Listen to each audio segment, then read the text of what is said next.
हा ऑदर सरळ सेवा, जिथं जिथं ऍग्रीचा पार्ट आहे तिथं 100% हा सगळा सिलेबस तुम्हाला किंवा ही बॅच तुम्हाला तिथं कामाला येणार आहे. आणि जे आपलं बुक येते ते बुक जी ऍग्रिकल्चरची थेरॉटिकल एक्झामिनेशन असेल किंवा ऑब्जेक्टिव्ह टाईप एक्झामिनेशन असेल, मग ती कोणती पण असू द्या, बँकिंगची असू द्या, सरळ सेवेची असू द्या, एमपीसीची असू द्या, कोणती पण एक्झामिनेशन असू द्या, इव्हन तुमची जीआरएफची असू द्या, एसआरएफची असू द्या, एमएससीपीची सीईटीची असू द्या, अशा पद्धतीनं ते बुक डिझाईन केलेले आहे. म्हणजे तुम्हाला फक्त ते कृषी सेवक एक्झाम पुरतच मी बुक तुम्हाला प्रोव्हाइड नाही करत आहे. म्हणजे तेवढी एक्झाम जर झाली नंतर आपल्याला त्या पुस्तकाचा काही उपयोग नाही असं समजू नका. ते पुस्तक तुम्हाला जोपर्यंत तुम्ही स्टडी करताय ऍग्रीचा तोपर्यंत तुमच्या सोबत ठेवणार आहे तुम्ही ते पुस्तक. आणि 100% मी सांगतो की ते पुस्तक तुम्हाला एवढं सुटसुटीत मी करून दिलेलं आहे का म्हणजे तुम्हाला तिसरं बघायचीच गरज नाही. तिसरं तुम्ही पुस्तक उघडायला गेले तर ह्या सगळ्या गोष्टी आपल्या ह्या पुस्तकात कव्हर झालेल्या याचा तुम्हाला भास होईल. आणि दुसरी गोष्ट, आपलं पुस्तक जर तुम्ही वाचायला गेलेत आता तर भरपूर गोष्टी तुम्हाला नवीन एक्झामच्या ट्रेंडनुसार तुम्हाला भेटणार आहेत. ठीक आहे, आता हे जे काही क्वेश्चन आहे तुमचे मी लास्टला घेतो. तर बघा आता जे काही आपलं बुकचा पार्ट आहे ते आपण सुरू करूया. बुकचा पार्ट म्हणजे आता भरपूर विद्यार्थ्यांची काय होती ते थोडीशी डिमांड होती आणि मला पण वाटलं थोडंस मी बॅच अनाउन्समेंट व्हिडिओमध्ये तुम्हाला थोडंसं शो केलं होतं. आणि या ठिकाणी आपण डिटेलमध्ये बघूया की ऍक्च्युअली मी खरंच काय वेगळं केलंय. कारण की तुम्ही म्हणत असाल की सर नुसतं बुक बुक बुक करू राहिलेत आणि आपण पण बुक भेटणार आहे म्हणून पटपट पटपट पट ऍडमिशन घेऊ राहिलं. बट थोडंसं तुमच्या मनात डाऊट वगैरे असेल तर या ठिकाणी ते क्लिअर करायचं काम मी करणार आहे. ठीक आहे, आता बघा या ठिकाणी हे आपलं जे बुक आहे ते आता आपण बघूया.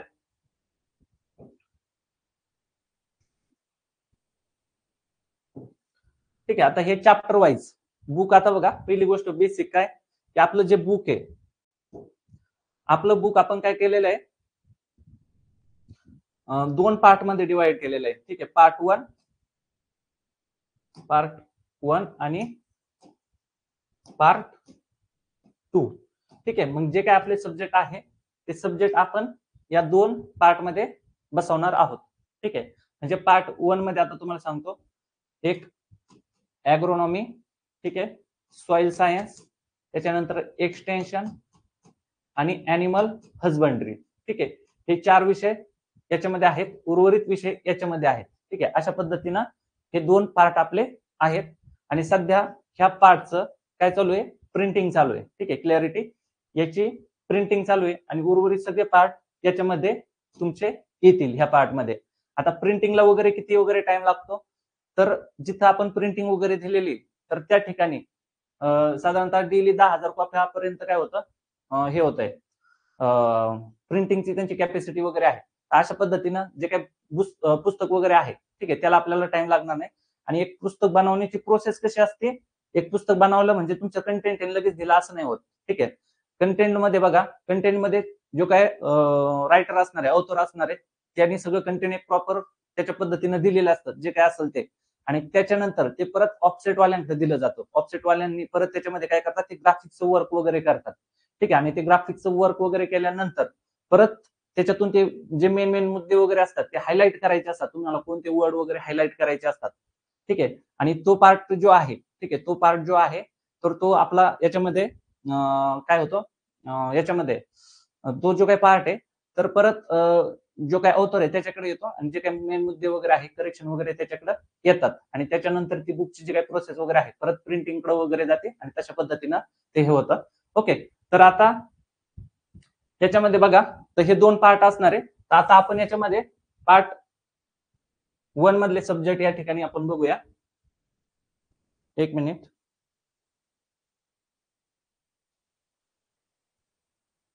ठीक आहे,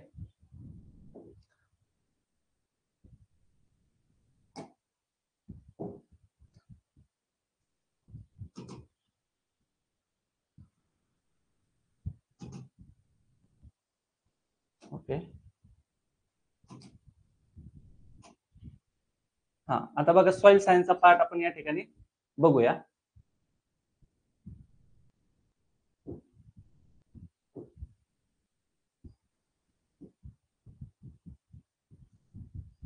ओके, आता बघा हे जे काय आपलं बुक आहे हे बुक आपण कशा पद्धतीने डिझाईन केलंय, त्याच्यामध्ये सुरुवातीचा जो पार्ट असणार आहे तो थेरॉटिकल पार्ट.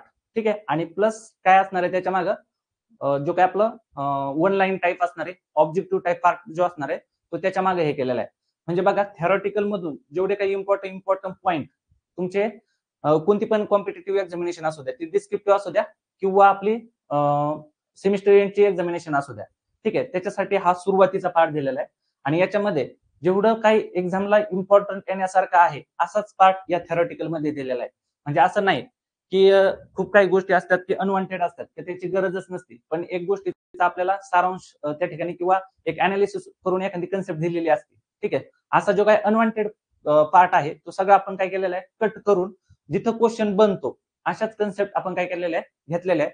आता सुरुवातीचा जो पार्ट आहे त्या पार्ट मध्ये, ठीक आहे, आता त्या पार्ट मध्ये सुरुवातीला काय दिलं तुम्हाला, जो काही थेरॉटिकल पार्ट दिलेला आहे, ठीक आहे, थेरॉटिकल एक कन्सेप्ट आला. समजा आता या ठिकाणी soil as a natural body, ठीक आहे, एवढंच या ठिकाणी काय केलं आपण, डिस्कस केलेलं आहे. Soil as a natural body काय आहे आणि त्याला का तसं म्हटलं गेलंय, ठीक आहे. त्याच्यानंतर सॉइल जेनेसिस, सॉइल जेनेसिस म्हणजे सॉइलची निर्मिती कशी, सॉइल तयार कशी झाली, निर्मिती कशी झाली, याचं एवढं या ठिकाणी दिलंय.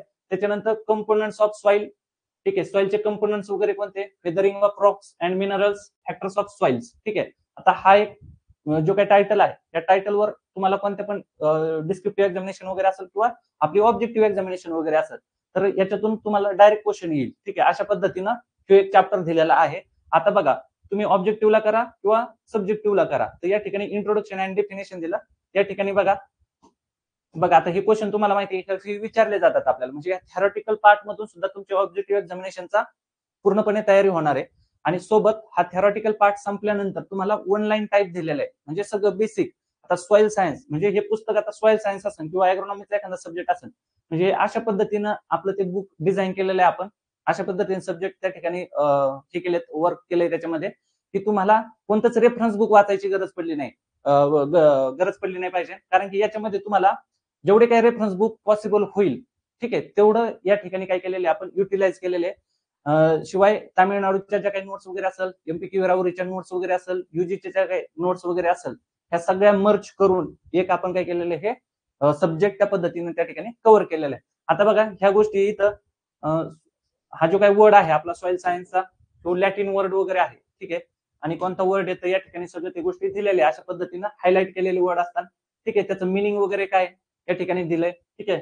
फादर वगैरे कोण आहे त्या ठिकाणी दिलंय, ठीक आहे. सॉइलची जी काही डेफिनेशन वगैरे आहे ते या ठिकाणी दिलंय. इथं डायनॅमिक नॅचरल बॉडी म्हणतात. डायनॅमिक का म्हणतात, कारण की सॉइल ही स्टॅटिक नाही, त्याच्यामध्ये कंटिन्युअसली चेंजेस होत असतात. कंटिन्युअसली चेंजेस म्हणजे कसं, त्याच्यामध्ये ऑर्गॅनिक मॅटर वगैरे असेल तर कंटिन्युअसली ऍड होत आहे, मायक्रो ऑर्गॅनिझम वगैरे असेल तर त्यांचं कंटिन्युअसली काय होणार आहे, त्या ठिकाणी काही डाय होतील, काही नव्यानं तयार होतील. म्हणजे एन्व्हायरमेंटनुसार, क्लायमॅटिक कंडिशननुसार सॉइलची जी काही स्टेट आहे ती काय होणार आहे, कंटिन्युअसली चेंज होत असते, ठीक आहे. म्हणून याला काय म्हणतात, डायनॅमिक नॅचरल बॉडी, ठीक आहे. मग हे जे काही वर्ड असतील मेन हे तुम्हाला सगळे याच्यामध्ये हायलाइट करून दिलेले. आता बघा क्वेश्चन जर पडायचं म्हटलं तर इथंच 2-3 क्वेश्चन पडतात.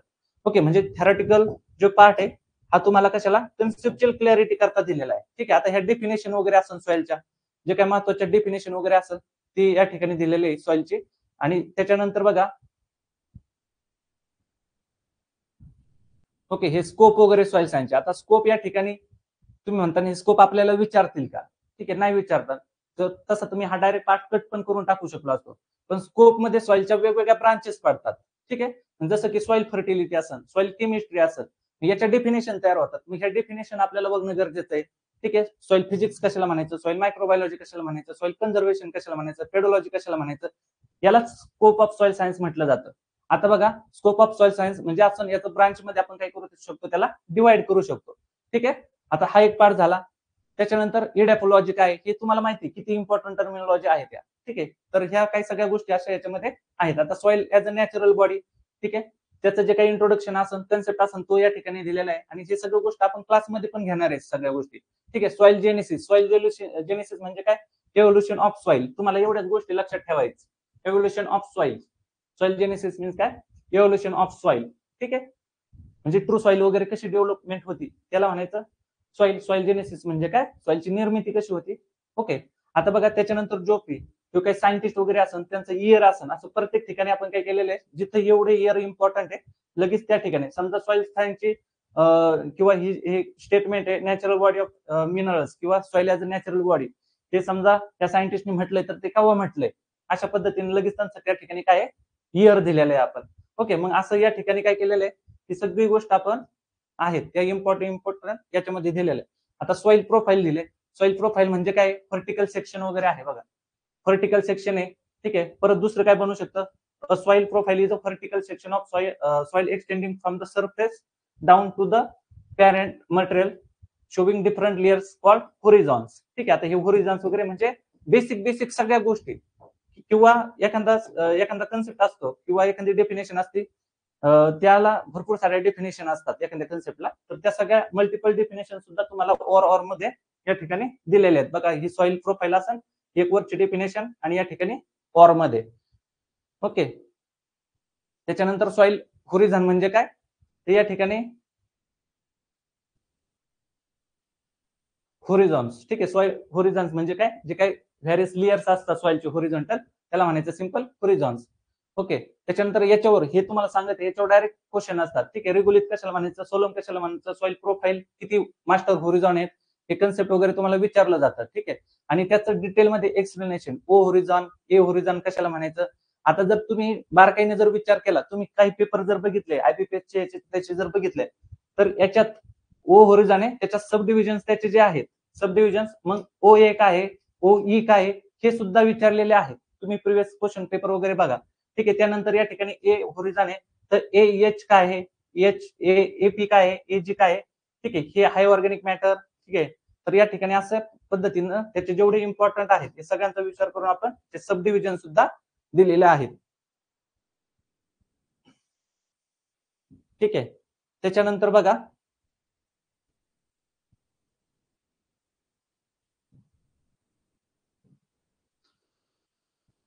ओके, त्याच्यानंतर बी होरिझॉनचे सब डिव्हिजन वगैरे, सी होरिझॉन त्याचे सब डिव्हिजन. ठीक आहे. आणि आर होरिझॉन त्याला म्हणतो आपण बेड रॉक, म्हणजे हार्ड जो सगळ्यात खालचा लेअर असतो त्याला म्हणायचं आर होरिझॉन. ठीक आहे. अशा पद्धतीने इम्पॉर्टन्स वगैरे सॉइलचे जे असतात, सॉइल प्रोफाईलचे, हे चार याच्यात डायरेक्ट तुम्हाला दिले इथं. याची एक्सप्लेन करण्याची गरज नाही. आता तुम्हाला डायरेक्ट विचारतील which of the following is the importance of soil profile, असं समजा सिंपल क्वेश्चन विचारला, तर हे चार ऑप्शन देते आणि याच्यातला किंवा 5 देतील. आता 5 देतील म्हणतील, एखाद्या याच्यात दुसरा टाकतील. ठीक आहे. आणि म्हणतील याच्यापैकी कोणता नाही, असं पण विचारतील. मग किंवा एखाद्या ऑप्शन मध्ये ऑल ऑफ दिस असा पण ऑप्शन देतील. त्याच्यामुळे ह्या गोष्टी काय असतात, इम्पॉर्टन्स असतात. आता तुम्हाला एक गोष्ट सांगायची, बेसिक कन्सेप्ट क्लिअर करायच्या किंवा भरपूर साऱ्या अशा गोष्टी असतात, आपल्याला वाटतं की ऍडव्हान्टेजेस डिसएडव्हान्टेजेस, कुठेतरी प्रिन्सिपल, इम्पॉर्टन्स, ऑब्जेक्टिव्ह.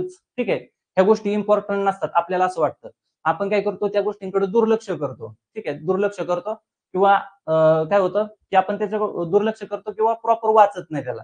ठीक आहे. किंवा स्किप करून टाकतो. आणि अशा बऱ्याच गोष्टीमध्ये असं काय होतं की त्याच्यावरच क्वेश्चन विचारला जातो आणि मग त्याच्या पुढे विचारलं जातं जे काही रेफरन्स बुक असतील, त्या रेफरन्स बुक मधले डायरेक्ट ते लाईन टू लाईन याच्यामध्ये असतात आपल्या ऑप्शन मध्ये.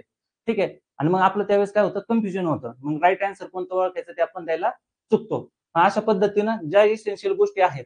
ठीक आहे. आता तुम्हाला जर सांगायचं म्हटलं तर जे कॅरेक्टरिस्टिक्स वगैरे असतील, ग्रीन मॅन्युरिंगची कॅरेक्टरिस्टिक्स वगैरे असतील. ठीक आहे. त्याचबरोबर टिलेजचे ऑब्जेक्टिव्ह वगैरे असतील, हे फार इम्पॉर्टंट ऑब्जेक्टिव्ह आहेत. त्याचबरोबर ऍप्लिकेशन वगैरे असेल, ऑर्गॅनिक फार्मिंगचे ऑब्जेक्टिव्ह वगैरे असेल, ह्या फार इम्पॉर्टंट गोष्टी आहेत. त्या कधी स्किप करायच्या नाही, त्या आपण बॅच मध्ये बघणारच आहे कोणत्या कोणत्या इम्पॉर्टंट आहेत. आता जे काही अप्रोचेस वगैरे आहेत या ठिकाणी बघा, different approaches of soil, pedological approach, त्याच्यानंतर एडेपोलॉजिकल अप्रोच. एडेपोलॉजिकल अप्रोच मध्ये दोन टाईप येतात, एक सॉइल फर्टिलिटी आणि सॉइल प्रोडक्टिव्हिटी. ठीक आहे. तर सॉइल हे सगळ्यांना माहिती आहे, ability of soil to sustain agriculture plant growth. Or मध्ये परत डेफिनेशन, इसेन्शियल न्यूट्रिएंट्स कोणते आहेत, मायक्रो न्यूट्रिएंट कोणते, हे परत न्यूट्रिशनच्या चॅप्टर मध्ये डिटेल तुम्हाला दिलेलं आहे. आता soil productivity, capacity of soil किंवा प्रोडक्टिव्ह, आपण एक स्टेटमेंट वगैरे म्हटलं जातं बघा या ठिकाणी, all productive soils are fertile but not all fertile soils are productive depending on proper management practices. म्हणजे एखादी सॉइल किती पण फर्टाईल असेल, बट तिला आपण प्रॉपर मॅनेजमेंटच केलं, म्हणजे प्रॉपर तिचं मॅनेजमेंट केलं नाही, तर त्या ठिकाणी फर्टाईल असून पण आपल्याला त्या ठिकाणी जे काय अपेक्षित यील्ड आहे ते भेटणार नाही. जसं की सलाईन सॉइल आहे, तिचं रिक्लेमिनेशनच केलं नाही, तर आपण त्या ठिकाणी जे काय आपले न्यूट्रिएंट आहे ते किती प्रमाणात असले किंवा किती बेस्ट असले तरी आपल्याला त्या ठिकाणी रिक्लेमिनेशन केलं नाही तर चांगलं उत्पन्न येणार नाही.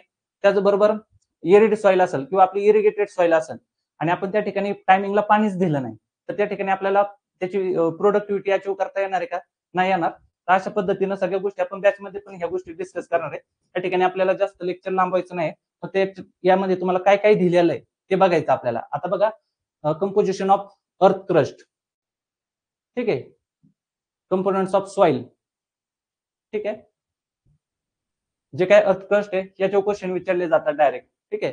जे काय 100% आहे ते कशा पद्धतीने डिवाइड होते, या ठिकाणी मिनरल मॅटर असेल, ऑर्गॅनिक मॅटर असेल, सॉइल वॉटर यांचं किती पर्सेंट मध्ये कंपोजिशन आहे हे विचारलं जातं, ठीक आहे. मग मिनरल मॅटर 45% तर त्याच्यात काय काय येतं, ओके. ऑर्गॅनिक मॅटर किती पर्सेंट असतं, हे ऍव्हरेज कंपोजिशन किती असतं हे तुम्हाला विचारलं जातं, ठीक आहे. मग त्याचं थोडंसं एक्सप्लेनेशन येतं.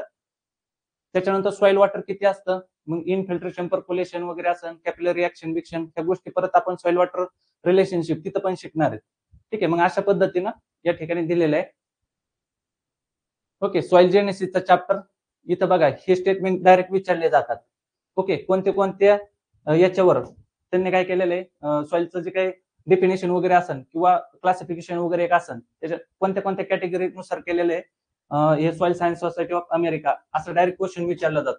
आणि बऱ्याच एक्झामिनेशन हे डायरेक्ट ऑप्शन दिलेले आहेत, हे 4, ओके. त्याच्यामुळे याच्यावर क्वेश्चन विचारला जातो. मग पुढे असं फेदरिंग म्हणजे काय, ठीक आहे. डेफिनेशन ऑफ मिनरल्स वगैरे काय आहेत बघा. आता हे मिनरल्स वगैरे असेल, ठीक आहे, कलर वगैरे असेल, त्याचा हार्डनेस वगैरे असेल,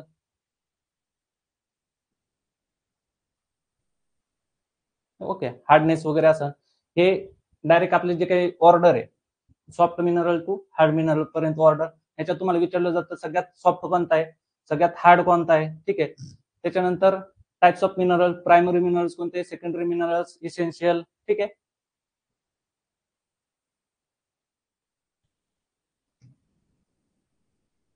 त्यानंतर रॉक, ठीक आहे, रॉकचं हे क्लासिफिकेशन वगैरे असं, इग्नियस रॉक कशाला म्हणायचं, ठीक आहे. त्याच्यामध्ये 2 टाईप त्याचे पडतात परत, ठीक आहे.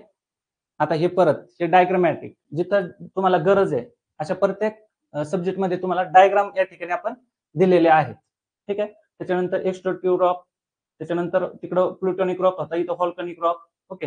याच्यावर ह्या कन्सेप्ट वगैरे ज्या आहेत त्या तुमच्या या ठिकाणी प्रॉपर क्लिअर होतील, ठीक आहे. इग्नियस रॉक्सचे परत हे आपण वर पाहिले त्याप्रमाणे क्लासिफिकेशन बेस्ड ऑन जे काही ऍसिड कंटेंट असतं, बेसिक रॉक कशाला म्हणायचं, ऍसिड रॉक कशाला म्हणायचं, हे सगळ्या गोष्टी इथं, ठीक आहे. सेडिमेंटरी रॉक्स वगैरे असेल, ते इमेज मध्ये पण तुम्हाला ह्या गोष्टी काय केलेल्या या ठिकाणी दिलेल्या आहेत. येस, हा, बघ हे इम्पॉर्टंट, सेडिमेंटरी रॉक्स वगैरे असेल त्याचे कोणते कोणते टाइप्स आहेत, ओके. हे त्याचे टाइप्स वगैरे, हे मेटामॉर्फिक रॉक्स वगैरे असेल त्याच्या इमेज वगैरे, म्हणजे बुक्स मध्ये आपल्या इमेज पण येतील, ठीक आहे. हे टेम्परेचर, वॉटर वगैरे असेल, विंड वगैरे असेल, ठीक आहे, त्याचे फॅक्टर्स वगैरे झालं. आता हे क्लास केमिकल फेदरिंग कशाला म्हणायचं, त्याचा हा कन्सेप्ट येतं, कारण की हे जे मी दिलंय ते तुम्हाला सगळं रेफरन्स बुक मधून आयसोलेट केलेलं आहे. आणि ह्या एक्झाम मध्ये रेफरन्स बुक कारण की आपले कोण युज करत असतात, जे काही आपले पेपर सेटर असतात ते रेफरन्स बुक युज करत असतात, आणि डायरेक्ट हे लाईन टू लाईन काय करत असतात ते म्हणजे पुस्तकातल्या आपल्याला ऑब्जेक्टिव्ह एक्झाम वगैरे असेल तर त्याला विचारले गेले आहेत. मग सोल्युशन कशाला म्हणायचं, हायड्रेशन कशाला म्हणायचं, हायड्रोलिसिस कशाला म्हणायचं, ऑक्सिडेशन कशाला म्हणायचं, तुम्ही इतर जर पुस्तकं बघितले तर तुम्हाला हे एक एक लाईन दिलेलं आहे, ठीक आहे. पण बाकीच्या पण गोष्टी आहेत इथं बघा, एक्झाम्पल दिले त्याचे, कोणत्या हायड्रोलिसिस मध्ये नेमकी रिॲक्शन वगैरे काय होती, ठीक आहे. ह्या सगळ्या गोष्टी या ठिकाणी दिलेल्या आहेत, ठीक आहे. आता हायड्रोलिसिसला परत डबल डिकम्पोजिशन सुद्धा म्हणतात, डबल डिकम्पोजिशन प्रोसेस वगैरे असं या ठिकाणी काय केलेलं आहे आपण व्यवस्थितपणे दिलेलं आहे. खाली रिडक्शन वगैरे काय कशाला म्हणायचं, ऑक्सिडेशन कशाला म्हणायचं, बायोलॉजिकल फेदरिंग वगैरे असं शॉर्ट मध्ये ते लगेच झालं. फेदरिंग सिक्वेन्स वगैरे दिलं, ठीक आहे. या ठिकाणी आता फेदरिंग सिक्वेन्स कोणी प्रपोज केलंय, ते सायंटिस्ट, ठीक आहे. जो काही रेजिस्टंट टू म्हणजे मोस्ट रेजिस्टंट मिनरल पासून म्हणजे सॉफ्ट वगैरे कोणता आहे किंवा ससेप्टेबल कोणता आहे, त्याची जी काही ऑर्डर वगैरे आहे तर ती सुद्धा या ठिकाणी आपण दिलेली आहे, ज्याच्यावर क्वेश्चन विचारला जातो. सगळ्यात इम्पॉर्टंट हे एक असेल फेदरिंग स्टेजेस, ठीक आहे. इनिशियल असन, ज्युएलाइन असन, फायराईल असन, सेन्साईल असन, फायनल स्टेज, त्याच्यात नेमकी काय होतं हे सगळं पुढं दिलेलं आहे, ठीक आहे. आता ह्या दुसऱ्या प्रोसेस आहे सॉइल फॉर्मिंग प्रोसेस, याच्यामध्ये तुम्हाला डायरेक्ट क्वेश्चन विचारला जातो, फंडामेंटल प्रोसेस कोणता आहे, which of the following fundamental pedogenic process of soil science किंवा सॉइल असा क्वेश्चन विचारला जातो. त्याच्यात ए बी सी अशा प्रकारे काय असू शकतो, ऑप्शन तुम्हाला असू शकतो, आणि चौथा पाचवा दुसरा एखादा देतील. तर मग आपल्याला तशा पद्धतीने क्वेश्चन त्या ठिकाणी विचारतील. आणि स्पेसिफिक पेडोजेनिक प्रोसेस कोणत्या आहेत त्याच्यापैकी तुम्हाला दिल्या जाईल, आणि कोणत्या स्पेसिफिक प्रोसेस आहेत असं क्वेश्चन विचारतात त्याच्यावर. ठीक आहे. त्याच्यानंतर fundamentals of soil forming process. Okay, याच्यामध्ये ह्युमिफिकेशन असन, इल्युव्हिएशन असन, ठीक आहे. त्याच्यानंतर स्पेसिफिक सॉइल फॉर्मिंग प्रोसेस असन, हे सगळे कॅल्सिफिकेशन, डिकॅल्सिफिकेशन, फेडरलायझेशन वगैरे कशाला म्हणायचं, कोणते एलिमेंट्स त्या ठिकाणी अवेलेबल असतात, ठीक आहे. आता ही जेली सॉइल वगैरे असेल, तिचा कलर वगैरे कोणता असतो, कशामुळे होतं हे बघा, हे शॉर्ट मध्ये, ठीक आहे. याचं मिनिंग दिलंय, forms due to poor drainage आणि वॉटर लॉगिंग कंडिशन असेल तर जेलिलायझेशन होतं, ठीक आहे. Gleying can occur and any depth depending on the ground water level. म्हणजे काय होतं की समजा सॉइल आहे तुमची आणि सॉइल प्रोफाईल आहे, तर या ठिकाणी काय होतं, अनएरोबिक कंडिशनमुळे एक हाव म्हणजे या ठिकाणी ड्राय लेअर असतो. ड्राय लेअर म्हणजे कमी मॉइश्चर असणारा लेअर, आणि सॉइल मध्ये काय होतं, पाणी या ठिकाणी साचतं किंवा गाळ तयार होतो, आणि परत खाली काय होतं, या ठिकाणी याच्यापेक्षा काय होतं, ड्राय सॉइल असते, ठीक आहे. म्हणजे कमी मॉइश्चर असणारे सॉइल होते. या ठिकाणी तुम्ही जर बघितलं असेल, एक नदीच्या याच्यावर तुम्ही जर खाली तिथं वाळूला वगैरे काय होतात, लोक उकरतात वाळू वगैरे काढताना, तर त्या ठिकाणी काय होतं, लेअर जर तुम्ही बघितली अशी ती खोदलेली लेअर, तर इकडे आपली माती वगैरे तुम्हाला दिसते आणि मध्येच काळपट झालेला लेअर तुम्हाला दिसतो. तो काळपट लेअरचा वास येतो, ठीक आहे. तो म्हणजे ग्ले होरिझन वगैरे असतो, किंवा त्या प्रोसेसला ग्लेलायझेशन म्हणायचं, ठीक आहे. आता सलायनायझेशन, सोलनायझेशन, सोलरायझेशन वगैरे कशाला म्हणायचं, हे सगळ्या गोष्टी आपण बघणार आहेत. आता डॉक्युची सॉइल फॉर्मिंग इक्वेशन वगैरे काय आहेत याच्यावर क्वेश्चन विचारला जातो. त्याच्यामध्ये जे इक्वेशन देतील हे कोणी दिलं असं पण विचारतील, किंवा हे इक्वेशन केव्हा दिलं असं पण विचारतील, किंवा हे जे काही सॉइल फॉर्मिंग प्रोसेस फॉर्मेशनचं जे काही इक्वेशन आहे डॉक्युचं ते काय आहे असं पण विचारतील, किंवा याच्यातलं हे जे काही तुम्हाला फॅक्टर दिलेत हे फॅक्टरचं मिनिंग काय हे पण तुम्हाला विचारतात. ओके, त्याच्यानंतर जोफीचं जे काय असेल, ठीक आहे, हे पण या ठिकाणी विचारतात. त्याच्यानंतर जेनीचं सॉइल फॉर्मिंग इक्वेशन आहे ते काय आहे असं पण क्वेश्चन विचारतात. मग तुम्हाला इथं ऍक्टिव्ह फॅक्टर्स कोणते, पॅसिव्ह फॅक्टर्स कोणते, ठीक आहे, असं पण विचारतात. ठीक आहे, जोफीनं केव्हा दिलं हे इक्वेशन ते पण विचारतील तुम्हाला. आणि सगळ्यात इम्पॉर्टंट जेनीवर जास्त क्वेश्चन विचारतात. जेनीचं इक्वेशन आहे ते केव्हा दिलंय, कोणी दिलंय, ठीक आहे, कोणी दिलंय काय, आणि हे जे काही इक्वेशन आहे हे प्रत्येकाचं प्रॉपर मिनिंग आपल्याला करून घ्यायचं, ठीक आहे. सीएल म्हणजे climate, biosphere, relief, parent material आणि टाइम. आणि हे जे काय 3 डॉट दिसतात तुम्हाला, हे 3 डॉटचं सुद्धा मिनिंग आहे काय, ते अनआयडेंटिफाईड फॅक्टर्स, म्हणजे जे की आपल्याला ओळखता नाही आले. जसं की सॉइल फॉर्मिंग होण्यासाठी क्लायमेटचा रोल आहे, ठीक आहे. व्हेजिटेशनचा, ऑर्गॅनिक मॅटरचा वगैरे असेल, ऑर्गॅनिझमचा वगैरे असेल त्याचा रोल आहे, ठीक आहे. त्याच्यानंतर टोपोग्राफीचा, पॅरेंट मटेरियलचा, आणि किती टाइम सॉइल डेव्हलप होण्यासाठी लागतोय, ठीक आहे. ह्या सगळ्या गोष्टीवर सॉइल आपली डिपेंड असते. पण अजून पण काही फॅक्टर असतील जे आपल्याला ओळखता नाही आले, मग असे अनआयडेंटिफाईड फॅक्टर. ओके, मग याच्यामध्ये तुम्हाला विचारलं जातं सीएलचं मिनिंग काय आहे, B for biosphere, R for relief किंवा टोपोग्राफी, असे क्वेश्चन विचारले जातात याच्यात. तर हे आपण सुद्धा बघणार आहोत. ओके,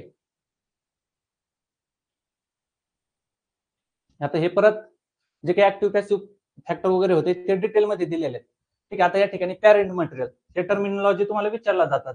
अल्युमिनियम सॉइल कशाने डिपॉझिट होते, किंवा जो फॅक्टर असतो तो काय, वॉटर आहे. लॉकलिंग ट्रेन कशाला म्हणायचं, जे काही डिपॉझिटेड इन लेक्स, ठीक आहे. लेक्स मध्ये जे काही गाळ वगैरे वाहून आलेला असतो, ठीक आहे, त्याला काय म्हणायचं, लॉकलिंग ट्रेन.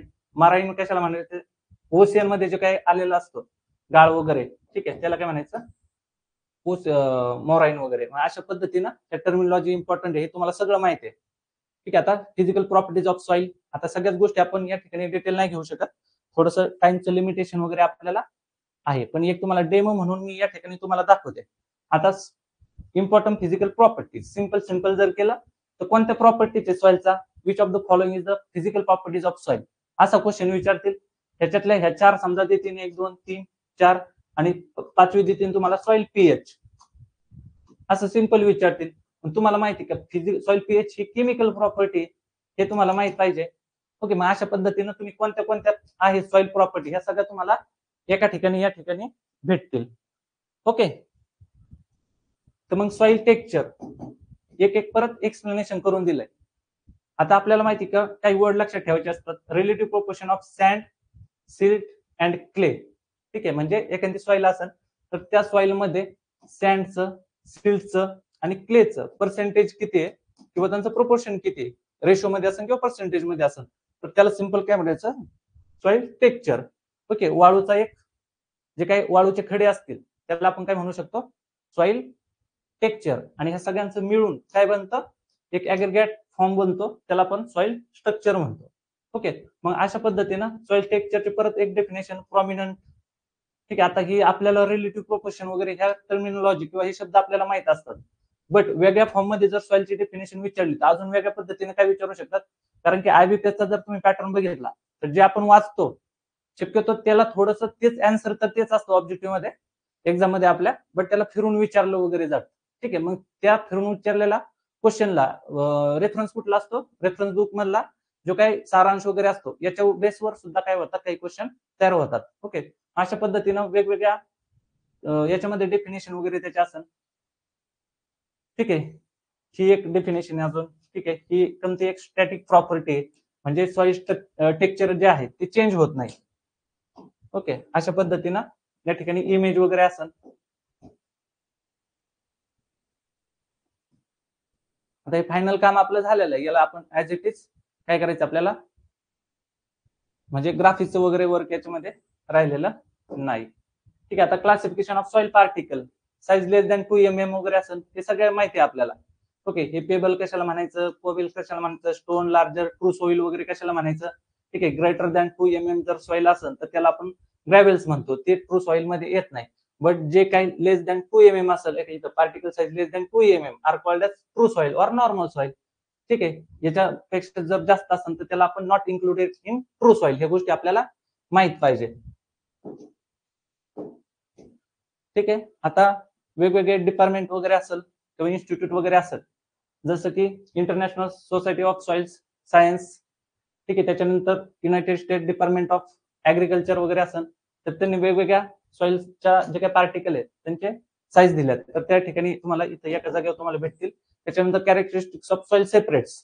आता सँड, सिल्ट आणि क्ले असेल तर याचा प्रॉपर इथं कॅरेक्टरिस्टिक्स हे खूप इम्पॉर्टंट आहे. फक्त याची सँडची साईज किती, ठीक आहे, सँडची साईज किती, सिल्टची साईज किती, क्लेची सॉइल साईज, पार्टिकलची साईज किती, एवढंच लक्षात ठेवून जमत नाही. त्याच्या प्रॉपर्टीज काय ते सुद्धा आता आपल्या लक्षात असलं पाहिजे. कारण की आता तो शक्यतो जी काही साईज असेल पार्टिकलची, तो म्हणजे हा खूप इझी लेवलचा क्वेश्चन आहे. ठीक आहे, आता हे जवळपास हा जमाना बंद झालाय, आता या टाईपचे क्वेश्चन यायचे. आणि ऍडव्हान्स मध्ये जर आपण विचार केला तर याच्या प्रॉपर्टी, मग आता या ठिकाणी बघा सँडची प्रॉपर्टी आपण बघू. सँड्स आर सिंगल ग्रेन, म्हणजे सॉइल जे काय असतं, वाळूचा एक कण असतो, जो काही एक खडा असतो. ठीक आहे, त्याचा एक सिंगल ग्रेन आहे, म्हणजे आपण इझिली त्याचे पार्टिकल सेपरेट करू शकतो. त्याची साईज आहे बघा, विजिबल टू नेक्ड आय, आपल्या आईला ते दिसू शकतात. आणि त्याच्यात उलट जर आपण इकडे बघितलं तर ह्यो आपल्याला जो काही सॉइल फिजिबल क्ले सॉइल आहे तो आपल्याला इलेक्ट्रॉन मायक्रोस्कोप थ्रू बघावा लागतो, नेक्ड आयला दिसत नाही. ठीक आहे, त्याच्यानंतर बघा जनरली स्पेरिकल अँड कुबायकल असतो. ठीक आहे, हे पण माहिती आहे. मग हेच जे स्टेटमेंट मी या ठिकाणी तुम्हाला रीड करून दाखवते, हेच स्टेटमेंट तुम्हाला which of the following is the characteristics of sand असं तुम्हाला क्वेश्चन विचारतील. आणि ऑप्शन 1, ऑप्शन 2, ऑप्शन 3 आणि ऑप्शन 4 आणि ऑप्शन 5 असेल ऑल ऑफ दिस. कारण की आयबीपीएस ला 5 ऑप्शन वगैरे असतात ना, तर आता समजा इकडे विद्यापीठला सुद्धा 5 ऑप्शन किंवा 4 ऑप्शन वगैरे ठेवले तर तशा पद्धतीने ऑप्शन तुमचे शफल होतील. मग या ठिकाणी ऑल ऑफ दिस क्वेश्चन असेल किंवा नन ऑफ दिस असेल किंवा अबव 1, 2, 3 असे टाईपचे जे काही क्वेश्चन वगैरे तयार होईल, या ठिकाणी आपला आन्सर असेल ऑल ऑफ दिस. अशा प्रकारे प्रत्येक याचं या ठिकाणी बघा, low water holding capacity, nutrient capacity आहे, त्याच्यानंतर लूज फेन ड्राय झाल्यानंतर लूज होती, व्हेरी लो प्लास्टिसिटी म्हणजे बोटांना चिटकत वगैरे नाही, जशी ब्लॅक सॉइल चिकटते. ठीक आहे, आणि स्टिकनेस फेन वेट, म्हणजे आता सँडी सॉइल वगैरे असेल तर थोडी ज्यावेळेस वेट असणार आहे त्यावेळेस काय असणार आहे, ती थोडीफार चिटकन वगैरे पण, म्हणजे आता सँड वगैरे असेल किंवा सिल्ट वगैरे असेल, किंवा आता हे सँड आणि सिल्टच्या क्लेच्या ही जी काही इक्वल प्रॉपर्टी असते ते कोणाची असते, सिल्टची. आता सिल्ट मध्ये एक महत्वाचं आपण ज्याला सिल्टी सॉइल वगैरे म्हणतो किंवा लुमी सॉइल वगैरे म्हणतो ते पुढे बघणार आहे आपण. ओके, तर एक थोडस हे आता तुम्ही डेमो लेक्चर पण समजू शकता, सॉइल सायन्सचं डेमो लेक्चर. ठीक आहे, त्याचबरोबर आपण नोट्स पण बघते कशा पद्धतीने असणार आहे. ओके, आता हे सँड सिल्ट मी तुम्हाला सांगितलं की इथं कोणते कोणते डायरेक्ट बीट तुम्हाला दिलेले आहेत. सगळ्या सँडच्या प्रॉपर्टी एका ठिकाणी, तशाच सिल्टच्या. आता बघा, not feasible to naked eye, इथं फिजिबल होत होते. त्याच्यानंतर ही particle size seen through the ordinary microscope. ठीक आहे, हे डायरेक्ट देतील. सिल्ट तुम्हाला अनालिसिस करायचंय किंवा बघायचंय तर कोणता मायक्रोस्कोप तुम्ही युटिलाइज करणार, ऑर्डिनरी मायक्रोस्कोप, ठीक आहे. आणि क्लेला तुम्हाला या ठिकाणी इलेक्ट्रॉन मायक्रोस्कोप लावतो. मग हा पण स्पेरिकल क्युबायक्युलिन शेप आहे, low in medium capacity to water and water holding and nutrient, म्हणजे सँडच्या आणि सिल्टच्या हा मिडियम आहे. ओके. त्याच्यानंतर स्मूथ वगैरे असतो, प्लास्टिसिटी वगैरे थोडी असते त्याला, स्टिकनेस आणि वेट वगैरे, आणि डिटरमाइंड बाय सेडिमेंटेशन. आता हे खूप इम्पॉर्टंट आहे, खूप इम्पॉर्टंट आहे. म्हणजे जर तुम्ही आता ही गोष्ट लक्षातच ठेवा, इथं सँडवर जर सिल्टवर जर क्वेश्चन तुम्हाला विचारायचं म्हटलं तर ह्या सगळ्या ऑप्शन मध्ये सगळ्यात ग्रेट ऑप्शन आहे, ठीक आहे. म्हणजे डिटरमाइन कशा केलं जातं, ठीक आहे. मी ग्रेट म्हणलं याला, ग्रेट ऑप्शन कोणता आहे, हा एक असू शकतो बाय सेडिमेंटेशन. ओके. सेडिमेंटेशन म्हणजे आपण कन्सेप्च्युअली हे नोट्स मध्ये पण दिलेलं आहे, आणि एक सेडिमेंटेशन म्हणजे कशा पद्धतीने त्याला अनालिसिस करतात, एक प्रोसिजर आहे. तर या ठिकाणी जे काही तुमचे ग्लास हे असतात, ग्लासचे पात्र वगैरे असतात, त्याच्यामध्ये काय केलं जातं, वॉटर वगैरे फिल केलं जातं, आणि जे काही तुमची सॉइल आहे ती सॉइल वरून काय केली जाते, सोडली जाते, सॉइल पार्टिकल, ठीक आहे. आणि जे काही रेट वगैरे असतो खाली डिपॉझिट होण्याचा, यांचा वेगवेगळ्या पार्टिकलचा वेगवेगळा रेट असणार आहे, डिपेंड्स ऑन साईज वगैरे असेल त्याची पार्टिकलची साईज नुसार ते वेगवेगळ्या रेटनी काय होणार आहे, खाली डिपॉझिट होणार आहे. त्याच्यावरून याचं काय केलं जातं, सेडिमेंटेशन वगैरे ही प्रोसेस असते. मग अशा पद्धतीनं प्रॅक्टिकली पण आपण व्यवस्थित गोष्टी या ठिकाणी शिकणार आहोत, ठीक आहे. आता क्ले सॉइलचं पण आपण बघितलं.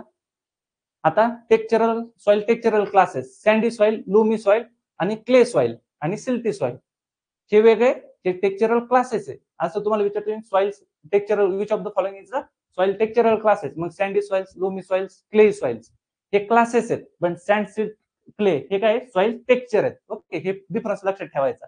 आता इथं एक आपण म्हटलं जातं की आता एक तुम्ही कन्सेप्ट जनरली तुम्ही चुकीची लक्षात ठेवली असं 100% मी सांगतो की लोमी सॉइल म्हणजे equal proportion of sand, silt, clay. म्हणजे आपण जनरली म्हणतो की 30% थोडक्यात 33% सँड, 33% या ठिकाणी तुमची सिल्ट आणि 33% तुमचं क्ले. आपण याला काय म्हणतो, म्हणजे जनरली आपण असं लक्षात ठेवलेलं, सँड, सिल्ट, क्ले एकाच ठिकाणी आले म्हणजे इक्वल प्रोपोर्शन मध्ये असले तर त्याला आपण काय म्हणतो, लोमी सॉइल. बट हे तसं नाही.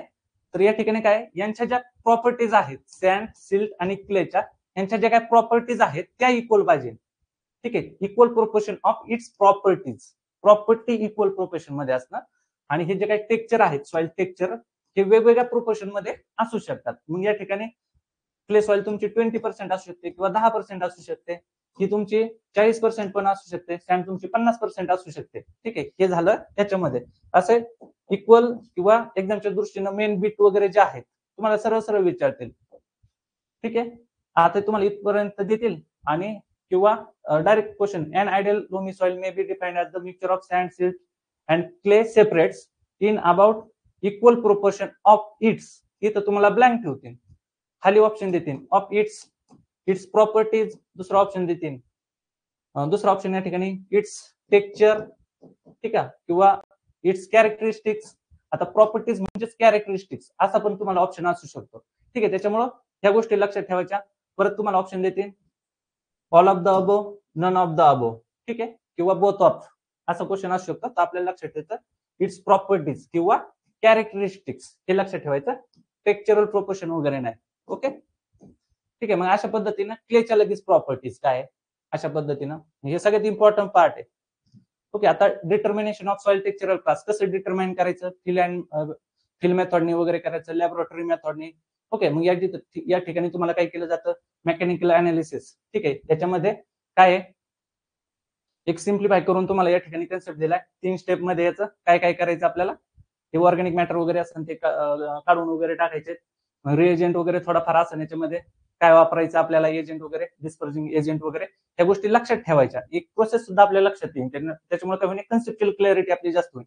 मग एक थोडक्यामध्ये काय दिलं, लगेच त्याची 3 याच्यामध्ये आपल्याला त्याची हे दिलं, प्रोसिजर दिली, ठीक आहे. परत ह्या मेथड्स ऑफ मेकॅनिकल अनालिसिसच्या, ओके, हे सेडिमेंटेशन वगैरे मी तुम्हाला म्हटलं. ओके, हे एक लक्षात ठेवायचं. या ठिकाणी स्टोक्स लॉ वगैरे असेल तो काय आहे, कारण की हे डायरेक्ट स्टेटमेंट विचारले जातात. हे डायरेक्ट तुम्हाला एक्झामला डायरेक्ट स्टेटमेंट हे डायरेक्ट विचारणार, लाईन टू लाईन सगळे. आणि हे काय ओळखा, मग कोणता लॉ आहे असं तुम्हाला विचारलं जाते. मग वेगवेगळे लॉचे तिथं काय दिले जातील तुम्हाला ऑप्शन दिले जातील. ओके. त्याच्यानंतर फी कशासाठी आहे, जी कशासाठी, डीपी कशासाठी आहे, डी कशासाठी, आर आणि एन कशासाठी. या ठिकाणी हे इक्वेशन सुद्धा विचारते अशा पद्धतीने. हे सगळ्यात important, which of the following is the assumptions of Stokes law असं विचारतील. आणि हे डायरेक्ट 5 पण ऑप्शन देतील किंवा 4 देतील याच्यातले, which of the following is, किंवा तसा वरच क्वेश्चन असेल तुम्हाला, म्हणजे कोणता याच्यातला ओळखा, किंवा ऑल ऑफ द अबो 4 देतील, 5 असतं ऑल ऑफ द अबो, मग ऑल ऑफ द अबो त्याचं काय झालं, आन्सर झालं. ठीक आहे. लिमिटेशन्स ऑफ स्टॉक लॉ हे सुद्धा महत्वाचे आहेत. ठीक आहे. हे आता डिटेलमध्ये आपण बघणार आहोत. ठीक आहे. आता हे डिटर्मिनेशन वगैरे कसं करायचं, आता जनरली आपण पुस्तकामध्ये, ठीक आहे, आता कसं आपल्याला इंटरेस्ट पण तयार झाला पाहिजे ना, फक्त परीक्षेला मार्क पडणे हा तर आपला अल्टिमेट उद्देश आहेच. बट सोबत ज्यावेळेस आपला एखादा कन्सेप्ट क्लिअर होतो त्यावेळेस आपल्याला खूप छान वाटतं, राईट. तर बऱ्याचशा नोट्समध्ये किंवा पुस्तकामध्ये, टेक्स्टबुकमध्ये आपण ही इमेज बघितली असेल पण कधी ती समजली नाही किंवा समजून घेतली नाही. तर ही इमेज सुद्धा जी काय आहे ती आता इथं नाही, त्याला थोडासा वेळ लागेल. आपण क्लासमध्ये ही गोष्ट डिटेल बघणार आहोत. त्याच्यानंतर सॉइल स्ट्रक्चर. ठीक आहे. सॉइल स्ट्रक्चरची आता डेफिनेशन वगैरे काय आहे ती बघितली आपण. ठीक आहे. त्याच्यानंतर mechanisation of soil formation, aggregate formation. मग कोणते कोणते या ठिकाणी फॅक्टर्स आहेत की ज्यांच्यामुळे सॉइल ऍग्रिगेशन होतं. या ठिकाणी फ्लोक्युलेशन वगैरे कशाला म्हणायचं, ऑर्गॅनिक मॅटर काय रोल करतं, कोलायडल क्लेचा काय रोल आहे, या सगळ्या गोष्टी आपण बघणार आहेत त्या ठिकाणी. त्याच्यानंतर अल्युमिनियम अँड आयर्न हायड्रॉक्साईड. ठीक आहे. म्हणजे आता बघा आपण बांधकाम करतो, जनरली बंगल्याचं बांधकाम करत जर असेल तर सिमेंटिंग एजंट त्या ठिकाणी काय असतं, सिमेंट, राईट. म्हणजे 2 विटा असेल त्या 2 पकडून ठेवायचं काम करतं सिमेंट. तसंच जो सॉइलचा जो काही ढेकूळ बनतो, ठीक आहे, त्या ठिकाणी सॉइलचा जो काही ढेकूळ बनतो, जे काही पार्टिकल असेल एकमेकाला चिटकून असा गोळा तयार होतो, तिथं सिमेंट म्हणून कोण वर्क करतं, तर अल्युमिनियम आणि आयर्न हायड्रॉक्साईड. सिंपल असा क्वेश्चन विचारतील, which of the following chemical substances used, किंवा कोणत्या अशा केमिकल सबस्टन्सेस आहे की ज्याचा की तुमचा क्लाउड तयार होण्यासाठी किंवा सॉइल ऍग्रिगेट फॉर्म होण्यासाठी रोल प्ले करतात. मग ऑप्शन देतील अल्युमिनियम, आयर्न, किंवा मग तुमचा कॅल्शियम वगैरे देतील, मॅग्नेशियम देतील, एमएन वगैरे देतील, ठीक आहे, झेडएन वगैरे देतील, असे वेगवेगळे एलिमेंट्स देतील. ओके. मग या ठिकाणी काय आहे तुमचा रोल आहे. आणि या ठिकाणी तुमचा अजून कॅल्शियमचा सुद्धा याच्यामध्ये रोल असतो. Okay. But cementing agent mostly कोणते, अल्युमिनियम आणि आयर्न ऑक्साइड्स. ओके.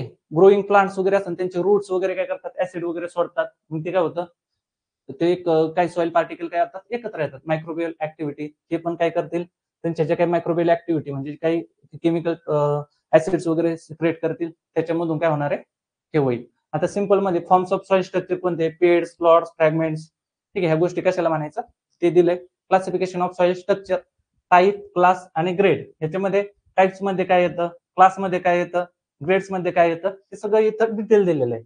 म्हणजे एकदम परफेक्ट तुमचा स्टडी त्या ठिकाणी होऊन जाईल. आणि प्रत्येक सब्जेक्ट अशाच पद्धतीने दिलेला आहे, इव्हन याच्यापेक्षा पण बेटर. म्हणजे जेवढं बेटर म्हणजे सगळे सब्जेक्ट बेटर आहे, बट कमी कोणता सब्जेक्ट ठेवलेला नाही. आता मला नाही वाटत तुम्हाला की म्हणजे काहीतरी तुम्हाला कमी वाटते असं नाही, किंवा तुम्हाला इथं डेमो दाखवायचं म्हणून मी खूप बेस्ट केलंय असं पण नाही. तुम्हाला पुस्तक आल्यावर कळणच. की तुमचे जे बॅचचे विद्यार्थी वगैरे असेल तर त्यांना तुम्ही विचारा. आता ह्या ऍडला सुद्धा विद्यापीठ भरती असेल, कृषी एक्झाम वगैरे असेल, मी 70% आपलं मी टार्गेट ठेवलेलं आहे की माझ्या जे काही बॅचचे स्टुडंट असेल 70% पेक्षा जास्त विद्यार्थी माझ्या बॅचचे सिलेक्ट होतील, हे माझं मी टार्गेट सेट केलेलं आहे. आणि त्या दृष्टीनं मी काय करणार आहे, माझं जे काम आहे ते प्रॉपर मी करणार आहे. असंच आपण एक रिझल्ट जो कोण अशाच पद्धतीनं एक प्रॉपर नियोजन करून अशा बेस्ट नोट्स देऊन आपण 200 पैकी जवळपास 200 पैकी 120 प्लस अधिकारी आपण क्लास 1 म्हणून पोरांचं सिलेक्शन दिलेलं आहे. याच्यामध्ये क्लास 1 क्लास 2 मध्ये एफएसओची जी काही एक्झामिनेशन असेल एफएसओची, आणि त्यावेळेस हे इव्हन वरचे 80 सुद्धा कॅन्डिडेट असेल, असा एकही कॅन्डिडेट नाही ज्यांनी राहुरी ऍग्री अकॅडमीचं मटेरियल वाचलं नाही. आणि ह्या पण तुम्हाला सांगतो, ह्या पण ऍडला तुम्ही शुअर सांगतो तुम्ही क्लास कुठं पण लावा, मी हे तुम्हाला ऑन स्क्रीन बोलत आहे की राहुरी ऍग्री अकॅडमीचं मटेरियल जे असणार आहे प्रत्येक जण त्याची डिमांड करेल, हे मी तुम्हाला शुअर सांगतो. ठीक आहे. कारण की हा माझा मी माझी या ठिकाणी थोडस म्हणजे वावा नाही करत आहे, तर कारण की मी माझ्या इफोर्टच्या जीवावर बोलत आहे आणि आतापर्यंतच्या विद्यार्थ्यांनी त्याला दिलेला रिस्पॉन्स याच्यावर मी बोलत आहे. आता इव्हन ऍग्री एमपीसीची जी ऍडव्हर्टाइजमेंट झाली 100% जे पोरांनी मेन्स दिली, 100% ज्या पोरांनी मेन्स दिली त्यांनी सगळ्यांनी राहुरी ऍग्री अकॅडमीचं मटेरियल वापरलं. क्लास इतरत्र कुठेही केले असेल पोरांनी, पण शेवटी मटेरियल आपलंच वाचलं शेवटी पोरांनी. ठीक आहे, अशा पद्धतीनं ही गोष्ट असणार आहे. ठीक आहे, आणि त्याची चर्चा होईलच. जरी तुम्ही क्लास लावले नाही लावले तरी एकदा तुम्हाला पोरांकडूनच कळणार आहे की ही मटेरियल कसे आहे, आणि त्याच वेळेस तुम्ही हे करताल. फक्त माझा उद्देश असा आहे की म्हणजे तुम्हाला एवढं क्वालिटी मटेरियल वगैरे मी प्रोव्हाइड करत आहे. ठीक आहे, तर त्याचं आता बऱ्याच ठिकाणी काय होतं, आता एक लास्टचं तुम्हाला सांगतो, ऍग्री एमपीसी मेन्सला म्हणजे थोडासा गैरफायदा पण मुलं घेतात. आता ठीक आहे, त्याच्याबद्दल आपलं काय नसतं, पण माझं एक कसं होतं की मी जे काही मटेरियल आहे ते फक्त बॅचच्याच विद्यार्थ्यांना देतो, आणि बॅचचे जे विद्यार्थी असेल त्यांनाच मी ते प्रोव्हाइड करत असतो. ठीक आहे, पण आता हे बुक्स आहे, हे बुक्स मी अदर कॅन्डिडेटला पण, कारण की हे माझं युनिव्हर्सल बुक असणार आहे, हे ऑल इंडिया JRF असेल, SRF असेल, नेट असेल, इकडे MSc CET असेल, किंवा कोणतीही सरळ सेवेची कोणतीही एक्झामिनेशन असू द्या, सगळ्यांसाठीच हे ऑल इंडिया बुक माझं अवेलेबल असणार आहे. बट सध्या स्थितीला जे काही कृषी सेवकचा आपला जे काही विद्यार्थी आहे त्यांची जी काही डिमांड असणार आहे, म्हणजे फर्स्ट स्टेप पहिल्यांदा त्यांना जाणार आहे, आणि त्यात बॅचचे जे स्टुडंट असणार आहे, जे काही पहिला स्लॉट असेल मी त्यांच्यासाठी अवेलेबल करून देणार आहे. ठीक आहे, आणि एकदा सगळं रेग्युलर झाल्यानंतर बाकीचे जे काही अदर कॅन्डिडेट वगैरे असतील त्यांना मी ते प्रोव्हाइड करणार आहे.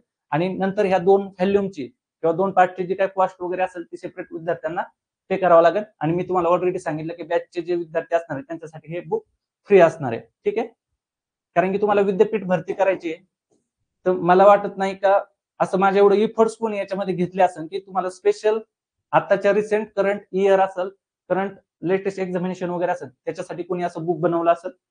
ओके ओके, आता हे सॉइल कलर बघा. ठीक आहे, हे सॉइल कॉम्पॅक्शन वगैरे काय आहे आता हे आपण बॅचमध्ये डिटेलमध्ये बघू. सॉइल कलर सगळ्यात इम्पॉर्टंट पार्ट, तुम्हाला डायरेक्ट विचारलं जातं या ठिकाणी हुई कशाला म्हणायचं, तर हुई ई येतो, तिथं डॉमी आय येतो, म्हणजे थोडंसं काय लावायचं त्या ठिकाणी रायमिंग लावायचं, हुई डॉमी, लगेच असं लक्षात ठेवायचं. हे मी लक्षात ठेवलेलं, हे तुम्हाला पण माझ्या स्ट्रिक वगैरे जे असेल ते मी तुम्हाला बॅचमध्ये सांगेन. ठीक आहे, डॉमिनंट स्पेक्ट्रल कलर, ठीक आहे, व्हॅल्यू कशाला म्हणायचं, क्रोमा कशाला म्हणायचं, हे डायरेक्ट तुम्हाला एक्झाम मध्ये विचारतात. ओके, आणि मग आता हे सॉइलचं कलर कसं अनालिसिस केलं जातं, तर सॉइलचा जो काही आपला पार्टिकल आहे, ढेकूळ आहे, ते ढेकूळ घ्यायचा आणि डायरेक्ट जिथं कलर त्याचा मॅच होतोय तिथं लावायचा. मग त्याच्यामध्ये हे इंडिकेटर्स दिले असतात, हुई, व्हॅल्यू, क्रोमाचे सगळे, त्याच्यावरून ओळखायचं. ठीक आहे, याचा कलर कसा आहे. ठीक आहे, असं जिथं गरज आहे असं इंटरेस्टिंग सगळं बनवलेलं आहे. Factors influencing soil colour. आता सॉइल कलर साठी तुम्हाला वाटत असेल की हे कशाला इथं इम्पॉर्टंट आहे, नाही का, सॉइल फॅक्टर्स हे तर जनरली मला विचारलं तरी कळेल.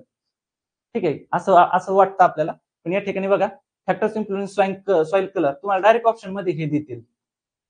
ठीक आहे, मग त्या ठिकाणी अरे हे मॉटलिंग म्हणजे काय, तिथं अचानक दिसलं मॉटलिंग म्हणजे काय, तर नाही हे नव्हतं, हे जनरली नसन आपण असं म्हणतो. तर ह्या ठिकाणी काय आहे, ह्या गोष्टी सगळ्या वाचायच्या असतात. ठीक आहे, वाचायच्या असतात, सोडायचं काहीच नाही. ठीक आहे, आता ऑर्गॅनिक मॅटर ब्लॅक और ब्राऊन कलर वगैरे देतो. ठीक आहे, हे आपल्याला माहिती आहे. त्याच्यानंतर आयर्न कंपोनंट नंतर रेड सॉइल किंवा येलो कलर येतो, रेड केव्हा येतो, येलो केव्हा येतो. ठीक आहे, मिनरल कंटेंट असेल तर तुम्हाला विचारतं सॉइल जर मध्ये मिनरल कंटेंट असेल तर कोणता कलर येतं, व्हाईट वगैरे, हे बेसिक गोष्टी झाल्या. मॉइश्चर कंडिशन असेल तर कोणता कलर सॉइलला येऊ शकतो, ब्ल्यू और ग्रेनिश कलर येऊ शकतो. आता हे जर तुम्ही वाचलंच नाही, याच्यावर क्वेश्चन आलाच तर तुम्ही तुमच्या दृष्टीनं काही पण लिहून देणार, राईट. अशा पद्धतीनं आपण हे बुक या ठिकाणी बनवलेलं आहे. ठीक आहे, आता हे बघा एक्स्ट्रा 2 टाइप्स कोणते, लिथोक्रोमिक कोणते आणि पेडोक्रोमिक कोणते. लिथोक्रोमिक म्हणजे कोणते कलर, इनहेरंट प्रॉपर्टी असेल सॉइलची. ठीक आहे, म्हणजे इनहेरंट कॅपॅसिटी, इनहेरंट नाही, हा इनहेरंट किंवा त्याला आपण इनहेरिटेड. ठीक आहे, म्हणजे जेनेटिकली सॉइलचं जे पॅरेंट मटेरियल असेल त्याच्यापासून आलेली. आणि पेडोजेनिक म्हणजे कोणती, पेडोजेनिक म्हणजे कोणती, जेनेटिक. या ठिकाणी colour develop due to soil forming process, म्हणजे सॉइल फॉर्मिंग प्रोसेस मध्ये होतो. एखादा मिनरल वगैरे असेल त्याचा समजा व्हाईट कलर असेल, आणि नंतर क्लायमॅटिक जे काही फॅक्टर्स असतील किंवा बायोलॉजिकल फॅक्टर असतील, केमिकल फॅक्टर्स वगैरे असतील, त्याच्यावर त्याचा इम्पॅक्ट वगैरे झाल्यानंतर त्याचा कलर व्हाईटचा ब्राऊन होऊ शकतो किंवा डार्क होऊ शकतो. हे झालं पेडोक्रोमिक कलर. ओके, म्हणजे सिंपल काय आहेत आपल्या या टर्मिनॉलॉजी. आता सॉइल डेन्सिटी कशाला म्हणायचं, मग पार्टिकल डेन्सिटी खूप इम्पॉर्टंट. ठीक आहे, पार्टिकल डेन्सिटी वगैरे असेल त्याला ट्रू डेन्सिटी वगैरे म्हटलं जातं. आता बघा तुम्हाला जनरली पार्टिकल डेन्सिटी म्हटलं तर लगेच आपल्या लक्षात येतं, पण particle density also known as density of soil solid सुद्धा म्हटलं जातं, त्याला ट्रू डेन्सिटी सुद्धा म्हटलं जातं. ऍब्सोल्यूट डेन्सिटी सुद्धा म्हटलं जातं आणि रिअल डेन्सिटी सुद्धा म्हटलं जातं. बघा एका वाक्यात जे 4 पुस्तकांमध्ये तुम्हाला 4 ठिकाणी दिलं असेल ते सगळं मी या ठिकाणी कंपाईल केलंय. म्हणजे किंवा असा डाटा नाही की पुढे मी कॉपी पेस्ट केलाय तुम्हाला मी प्रिंट करून देते. नाही, मी सगळे पुस्तक वगैरे वापरलेले आहेत. ठीक आहे. त्याच्यानंतर it is the mass per unit volume excluding पोर पेस. ठीक आहे. त्याची डेफिनेशन वगैरे असेल. आता ही डेफिनेशन वगैरे असेल किंवा याचं हे असेल आपण सगळ्या गोष्टी त्या ठिकाणी बॅच मध्ये डिटेल बघू.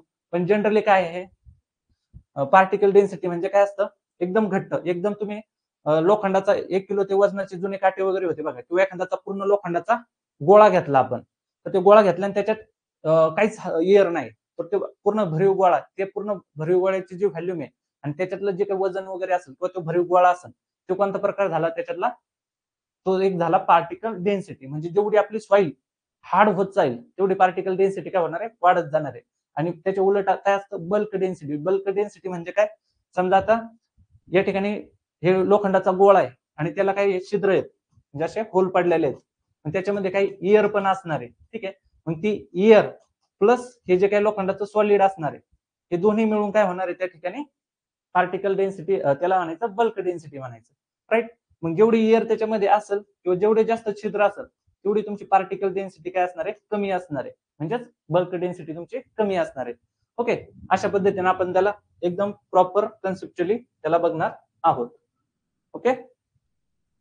हे पार्टिकल डेन्सिटी वगैरे झालं. ठीक आहे. इथं बल्क डेन्सिटी वगैरे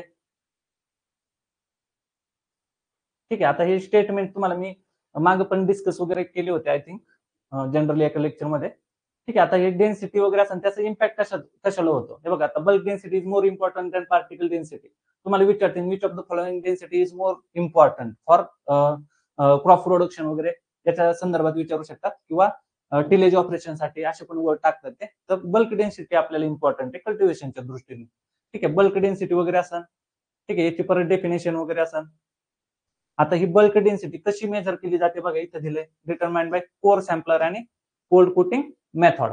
ओके. हे सुद्धा आपण जनरली बघणार. इथं बघा bulk density generally higher in low profile layers of swelling soils. ठीक आहे. म्हणजे स्वेल वगैरे झालेली सॉइल वगैरे असेल तर त्या ठिकाणी काय असणार तुमची सॉइल प्रोफाईल वगैरे सॉइल डेन्सिटी वगैरे आहे ती त्या ठिकाणी हायर आहे. ओके.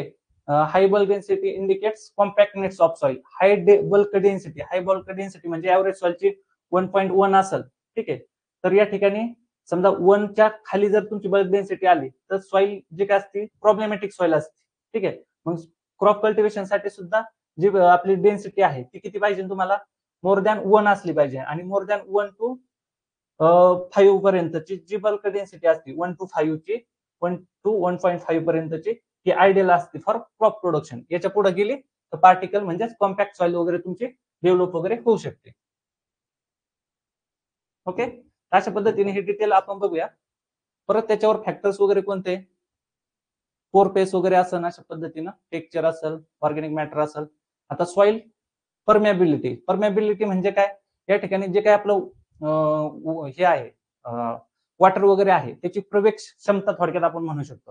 म्हणजे कशा पद्धतीनं त्याला सॉइल रेजिस्ट करत आहे किंवा कशा पद्धतीनं त्याला सॉइल एंटर करून घेते त्या वॉटरला that is permeability.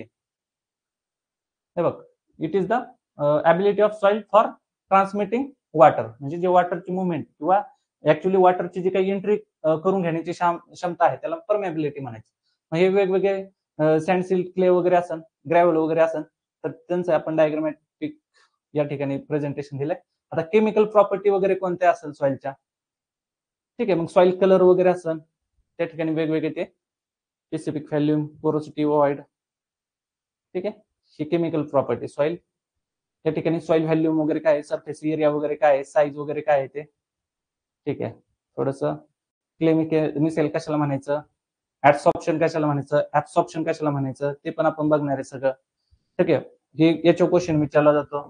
Brownian movement कशाला म्हणायचं. ठीक आहे. फ्लक्च्युएशन कशाला म्हणायचं.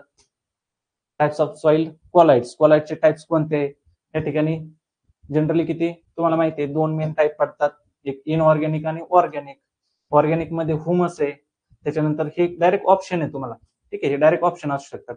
मग सिलिकेट क्लेज असन आयर्न अँड अल्युमिनियम ऑक्साइड्स असेल त्याला सी ऑक्साइड्स क्ले म्हणतात. ॲलोफेन अँड असोसिएटेड अमॉर्फस क्ले वगैरे असेल. ठीक आहे.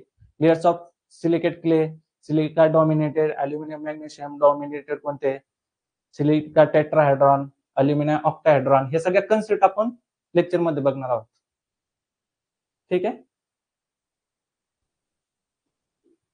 ठीक आहे. आता हा जनरली तुम्हाला पार्ट मी दाखवला. आता थोडंसं आपण याला काय करू, पुढे घेऊया. हा, हे सॉइलचे कोणते न्यूट्रिएंटच्या कॅपॅसिटीनुसार, पीएच रेंजनुसार कोणते न्यूट्रिएंट कुठे अवेलेबल असतात ते इमेजच्या माध्यमातून आपण समजून घेऊया. मग इथं तुम्हाला लक्षात काय ठेवायचं, याच्यामध्ये मोर दॅन 7 pH ला किंवा अल्कलाइन pH ला कोणता असतो, मॉलिब्डेनम. जसं अल्कलाइन pH वाढत जातो तसं मॉलिब्डेनमचं काय होतं, प्रोपोर्शन वाढत जातं. ओके. अशा पद्धतीनं प्रत्येक एलिमेंट वगैरे असं कुठे येतो, कोणत्या सॉइलमध्ये जास्त अवेलेबल वगैरे असतो ते या ठिकाणी दिलेलं आहे. कॅटायन एक्सचेंज कॅपॅसिटी असन. ठीक आहे. ही कॅटायन एक्सचेंज कॅपॅसिटी असन, त्याचा कन्सेप्ट वगैरे आपण या ठिकाणी डायग्रामच्या माध्यमातून बघणार आहे. बेस सॅच्युरेशन कशाला म्हणायचं. ठीक आहे. त्याच्यानंतर ठीक आहे, अशा भरपूर साऱ्या इम्पॉर्टंट गोष्टी आहेत. आता याच्यामध्ये अनायन exchange, soil survey and taxonomy वगैरे असेल, टाइप्स असेल सर्वेचे डिटेल. ठीक आहे. त्याच्यानंतर इम्पॉर्टन्स ऑफ सॉइल सर्वे काय आहे, टॅक्झोनॉमी काय आहे सॉइल सर्वेची. ठीक आहे. ह्या फाईलमध्ये इथं गेली, आता ही पीडीएफ, सॉरी ही इमेज. इथं हायर कॅटेगरी और सब ऑर्डर वगैरे कोणत्या आहे सॉइल टॅक्झोनॉमी मध्ये, लोअर कॅटेगरीचे कोणते आहे, किती आहे, फॅमिली कोणत्या आहेत. ठीक आहे. सिरीज कशाला म्हणायचं, हे बेसिक गोष्टी सगळ्या. आता हे सॉइल ऑर्डर वगैरे आहे, किती 12 ऑर्डर आहेत. या ठिकाणी बघा, इथं लगेच त्याचे कॅरेक्टरिस्टिक्स आणि इथं त्याची इमेज कॅरेक्टरिस्टिक्स, अशा सगळ्या 12 ऑर्डरच्या इमेज आणि कॅरेक्टरिस्टिक्स त्याच्या समोर दिलेले आहेत. म्हणजे एकदम तुम्हाला इझी पण होईल अंडरस्टँडिंगला. ठीक आहे. त्याच्यानंतर लँड कॅपेबिलिटी क्लासिफिकेशन, कोणते सुटेबल क्लास आहेत, कोणते नाहीत, त्यांचे रिस्ट्रिक्शन कोणते, कॅरेक्टरिस्टिक्स कोणते, त्याचे कलर कोणते आहेत. कलर इथं पण दिले तुम्हाला. ठीक आहे. कलर इथं पण दिले आणि कलर इथं पण मेन्शन केले, लगेच त्याचे कॅरेक्टरिस्टिक्स असं टेबल फॉर्म मध्ये. ठीक आहे. आता सॉइल मायक्रो ऑर्गॅनिझम वगैरे असेल. ठीक आहे. सॉइल मायक्रो ऑर्गॅनिझम असेल, त्याच्यामध्ये नायट्रिफिकेशन वगैरे असेल. ठीक आहे. जे काय आपले अमोनिफिकेशन कशाला म्हणायचं, अमेनायझेशन कशाला म्हणायचं, नायट्रिफिकेशन कशाला म्हणायचं, डिनायट्रिफिकेशन कशाला म्हणायचं. याच्या एक्झाम्पल तो क्वेश्चन विचारतात की कोणते बॅक्टेरिया त्या ठिकाणी नायट्रिफाईंग बॅक्टेरिया कोणते आहेत. ठीक आहे. किंवा नायट्रिफिकेशन प्रोसेसमध्ये मिनरलायझेशन, इमोबिलायझेशन होतं, कोणत्या बॅक्टेरियामुळे होतं. ठीक आहे. डिनायट्रिफिकेशन असेल, अमोनिफिकेशन, अमायनायझेशन, हे टर्मिनॉलॉजी इम्पॉर्टंट नायट्रोजन सायकलशी रिलेटेड ते बघायचं. ठीक आहे. नायट्रोजन फिक्सेशन म्हणजे काय, सिम्बायोटिक नायट्रोजन फिक्सिंग करणारे बॅक्टेरिया वगैरे असेल ते टेबल फॉर्म मध्ये, काउपिया वगैरे असेल, नायट्रोजन लॉसेस असेल, नायट्रिफिकेशन वगैरे हे बघितलं आपण. ठीक आहे. लिचिंग कशाला म्हणायचं, कशामुळे होतंय, सगळ्या गोष्टी आहेत तिथं. ठीक आहे. मग आता बॅक्टेरिया बघितलं आपण, तर बॅक्टेरियाचं शॉर्ट मध्ये, कारण की सॉइल बायोलॉजी बघतोय, त्याची एक सिंगल याच्यामध्ये लाईन मध्ये त्याची डेफिनेशन, साईज वगैरे काय असेल. ठीक आहे. त्याच्यानं क्लासिफिकेशन ऑफ बॅक्टेरिया असेल.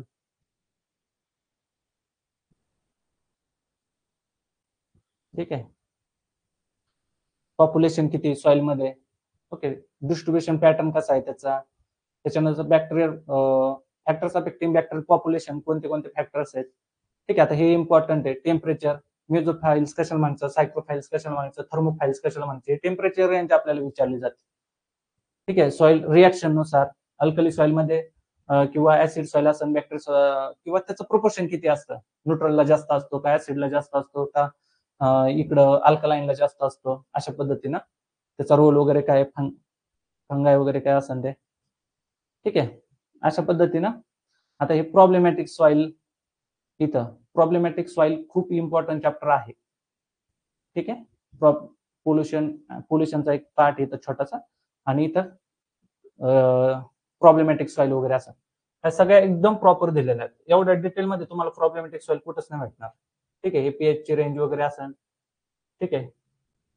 कॅल्करियस सॉइल वगैरे असेल. अशा पद्धतीनं म्हणजे एकदम डिटेलमध्ये त्याचं, म्हणजे ह्या प्रत्येक लाईन मध्ये ऑब्जेक्टिव्ह आहे. म्हणजे प्रॉब्लेमॅटिक सॉइलवर जगातल्या कोणत्या पण एक्झामला क्वेश्चन आला आपल्या नोट्सच्या बाहेर जाणार नाही. अशा पद्धतीने काय केले, नोट्स डिझाईन केलेली आहे. ठीक आहे. आता लास्टचा पार्ट तुम्हाला मी दाखवतो. न्यूट्रिएंट वगैरे असेल, सी एन रेशो वगैरे असेल. ठीक आहे. Organic matter importance. Integrated nutrient management बघा, इंटिग्रेटेड न्यूट्रिएंट मॅनेजमेंट त्याचे प्रिन्सिपल मी तुम्हाला सांगितलं की हे प्रिन्सिपल डायरेक्ट विचारतात आणि आपण सोपं आहे म्हणून ते काय करतो, सोडून देतो.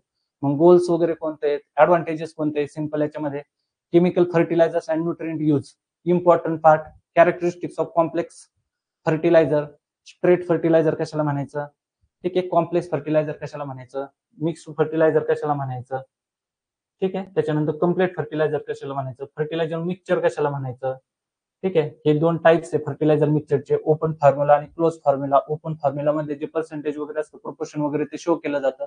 क्लोज फॉर्म्युला मध्ये फर्टिलायझर त्याच्यामध्ये ते शो केलेलं नसतं किंवा डिस्क्लोज केलेलं नसतं.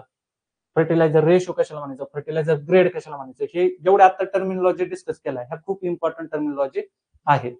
ठीक आहे, म्हणजे ही नोट्स आता तुम्हाला SRA ला सुद्धा तुम्ही ऍज इट इज हे वाचून गेला तरी SRA ला तुम्हाला सुद्धा याचा 100% फायदा होईल. Types of fertiliser, nitrogenous fertiliser आहे, ठीक आहे, तर त्याचे कॅरेक्टरिस्टिक्स कोणते आहेत बघा इथे दिलेत. नायट्रेट फर्टिलायझर आपण पहिला बघतोय, त्याचे टाइप्स, नायट्रेट फर्टिलायझर. तर नायट्रेट फर्टिलायझरचे या ठिकाणी कॅरेक्टरिस्टिक्स काय असा क्वेश्चन विचारतात.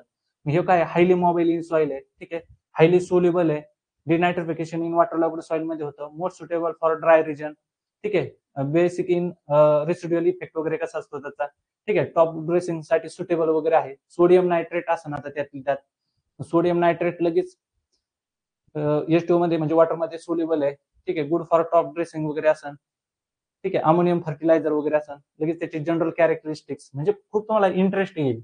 आणि याच्यावर क्वेश्चन कसे विचारतात माहितीये का, डायरेक्ट तुम्हाला कशापासून बनलेला आहे, ठीक आहे. आता या ठिकाणी बघा तुम्ही अमोनियम क्लोराईड या ठिकाणी आहे, तर कशापासून बनलेला आहे, त्याचे रिएजंट कोणते, ठीक आहे, NaCl, NH3 and CO2 to form sodium carbonate, hydrocarbonate and ammonium chloride, ठीक आहे.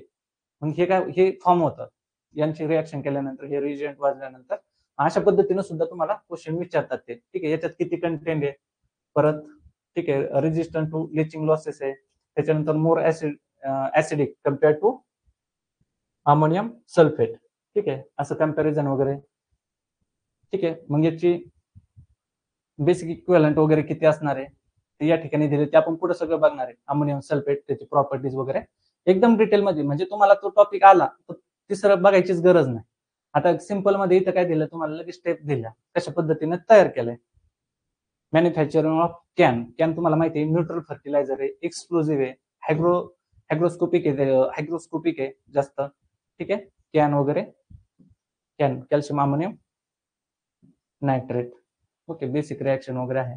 बायोरेट वगैरे असेल, ठीक आहे, बायोरेट कशाला म्हणायचं, काय हे युरिया कंपोजिशन मध्ये, ठीक आहे, बायोरेट वगैरे तयार होतं, ठीक आहे. आता अमोनिया आणि carbon dioxide reaction, urea synthesis, हे खूप इम्पॉर्टंट आहे. हे ज्या काही क्वेश्चन आहेत, ज्यावेळेस मी पण मेन्स वगैरे दिली होती त्यावेळेस हा क्वेश्चन विचारला होता A4 ला, अमोनिया आणि कार्बन डायऑक्साईड किंवा युरियाची मॅन्युफॅक्चरिंग मध्ये कोणते दोन रिएजंट यूज करतात, तर हे दोन रिएजंट तिथं होते. जे असे क्वेश्चन विचारतात आणि विचारलेले आहेत, तर हे सगळं तुमचं एकाच याच्यामध्ये क्लिअर होईल. आता जे काही अमोनियम फर्टिलायझर आहेत त्यांचे कंपोजिशन काय आहे, किती NPK त्याच्यामध्ये असतं, ठीक आहे, त्याचं मग मॅनेजमेंट कसं करायचं, सिंपल तुम्ही म्हणताना आता हे खरंच गरजेचं आहे का, एवढं तुम्हाला 100% पोस्ट, खात्रीशीर पोस्ट मिळवायची असेल तर तुम्हाला ह्या सगळ्या गोष्टी मिळवायच्या करावं लागत, ठीक आहे. पोटॅशिक फर्टिलायझर, ठीक आहे, कॅल्शियम वगैरे. आता सल्फेटिक फर्टिलायझर, सॉरी, मायक्रोन्यूट्रिएंट जे आहेत ते कोणते फर्टिलायझर आहे, मॅग्नेशियम वगैरे असेल, त्याचे कॅरेक्टरिस्टिक्स, ठीक आहे, कोणते कोणते आहेत. मायक्रोन्यूट्रिएंट खाली लगेच ते कोणते कोणते आहेत, त्यांचा टेबल, त्यांचं कंटेंट, ठीक आहे. आयर्न आहे, आयर्न मध्ये कोणतं, ferrous sulphate most commonly use fertiliser आहे, ओके. मग ते फेरस सल्फेट किती, आयर्न कंटेंट 19%. त्या सगळ्या गोष्टी इथं तुम्हाला दिलेल्या आहेत. मॅग्नेशियम वगैरे, बोरॉन फर्टिलायझर, बोरॉन मध्ये कोणतं मेन आहे, बोरॅक्स विचारलं, बोरॅक्स मेन आहे, ठीक आहे, most commonly borax is the most commonly fertiliser. त्याच्यामध्ये किती बोरॉन आहे, तर 11%. त्याच्यामध्ये मॉलिब्डेनम मध्ये पण इम्पॉर्टंट आहे, मॉलिब्डेनम एक विचारला जातो, मॉलिब्डेनम मध्ये किती न्यूट्रिएंट वगैरे असतात बाबा, ठीक आहे. अशा पद्धतीनं आहे न्यूट्रिएंट यूज हे असन. आता इसेन्शियल क्रायटेरिया वगैरे असन, इसेन्शियल न्यूट्रिएंट कोणते, नॉन इसेन्शियल कोणते, मोबाईल कोणते, इमोबाईल कोणते, ठीक आहे. त्यामध्ये कॉपर असेल, मॅग्नीज वगैरे असेल, कोबाल्ट वगैरे असेल. अशा पद्धतीनं काय, या सगळ्या नोट्स तुम्हाला, नोट्स म्हणजे बुक फॉर्म मध्ये तुम्हाला ह्या भेटतील. ठीक आहे, कोणते कोणते रिसोर्सेस आहेत, राईट, कोणते कोणते रिसोर्सेस आहे त्या ठिकाणी. हा, हे बघा, हे ॲल्युअल सॉइल. आता टाइप्स ऑफ सॉइल बघा, आता हे सगळे डिटेलमध्ये एवढं बघायला आपल्याला टाइम नाही. सेंट रेशोचा कन्सेप्ट वगैरे असन, रोल ऑफ ऑर्गॅनिक मॅटर वगैरे असन, मेजर सॉइल्स ऑफ इंडिया. ठीक आहे, त्याच्यामध्ये हे बघा, ही ॲल्युअल सॉइल, सगळ्या सॉइलचे एक एक लाईन मध्ये या ठिकाणी काय कॅरेक्टरिस्टिक्स आहे. म्हणजे असं थेरॉटिकल एकदम नाही तुम्हाला. ठीक आहे, इझिली अंडरस्टँड होईल, एक एक बीट तुम्हाला वाचता येईल. ठीक आहे, खदार भंगार वगैरे कशाला म्हणायचं हे तुम्हाला माहिती आहे. ओके, ब्लॅक सॉइल वगैरे असन, किती पर्सेंट, किती मिलियन हेक्टर एरिया वगैरे, तिचा किती नंबर सॉइलचा आहे हे पण दिलेलं आहे, कुठं कुठं आढळते, कोणते कोणते त्याच्यात काय असतं, बल्क डेन्सिटी काय असते त्याची. ठीक आहे, डार्क कलर वगैरे तिचा असतो. ठीक आहे, अदर फॅक्टर्स वगैरे असन ते सगळे दिलेले आहेत. सोलिंग सिंकिंग प्रॉपर्टीज आहे, लॅटरेट सॉइल वगैरे, डिझर्ट सॉइल वगैरे, म्हणजे सगळे सॉइलचे जे काय असन ते. आता या ठिकाणी लास्टचा जो पार्ट आहे, लास्टचा पार्ट मी तुम्हाला काय सांगितलं का, तुम्हाला परत राहिलेले काय वन लाईन मध्ये तुम्हाला काढून दिलेले. आतापर्यंत कसं एकदम सिक्वेन्सने आपण बघितलं होतं एक एक चॅप्टर. आता बघा, सगळं तुम्हाला थोडंसं मिक्स टाईप या ठिकाणी soil and plant nutrition important points असा प्रत्येक चॅप्टरच्या मागे तुम्हाला काय दिलेले, प्रत्येक सब्जेक्टच्या मागे असे पॉईंट दिलेले. ठीक आहे, मग आता राहिलेल्या गोष्टी असं, ऍग्रिक होरिझॉन कशाला म्हणायचं, अल्बिक होरिझॉन कशाला म्हणायचं, कॅम्बिक होरिझॉन कशाला म्हणायचं, हे इम्पॉर्टंट गोष्टी आहेत. सॉइल ऍग्रिगेशन असं, मास्टर होरिझॉन कोणते, शॉर्ट मध्ये तिकडचा सारांश समरी इकडे दिली. एक टोटल मास्टर होरिझॉन किती आपण तिकडे पाहिलं होतं 5. म्हणजे याच्यातून तुम्ही हे वाचायला गेल्यानंतर काय होणार या ठिकाणी तुम्हाला लगेच कळन की या ठिकाणी वाचायला गेल्यानंतर तुम्हाला लगेच तिकडचा सुद्धा रिकॉल होईल. ठीक आहे, म्हणजे तुमचं इथं रिव्हिजन सुद्धा होणार आहे याच्यामध्ये, या पॉईंटमध्ये तुमची रिव्हिजन पण होईल आणि बऱ्याचशा गोष्टी तुम्हाला नवीन पण कळतील. सोलम कशाला म्हणायचं, बेडरॉक कशाला म्हणायचं.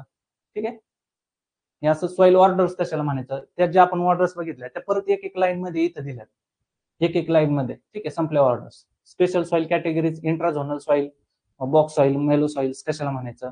ठीक आहे, हे जे काय आहेत हे सगळं तुम्हाला आयबीपीएस पॅटर्न प्रमाणे तुम्हाला विचारतात. सॉइल लेयर्स, कोणते लेयर्स आहे, हार्ड पॅन कशाला म्हणायचं, डोरी पॅन कशाला म्हणायचं, classification, soil classification one line मध्ये, सगळं वन लाईन मध्ये. ठीक आहे, तराई सॉइल कशाला म्हणायचं, युसार कशाला म्हणायचं.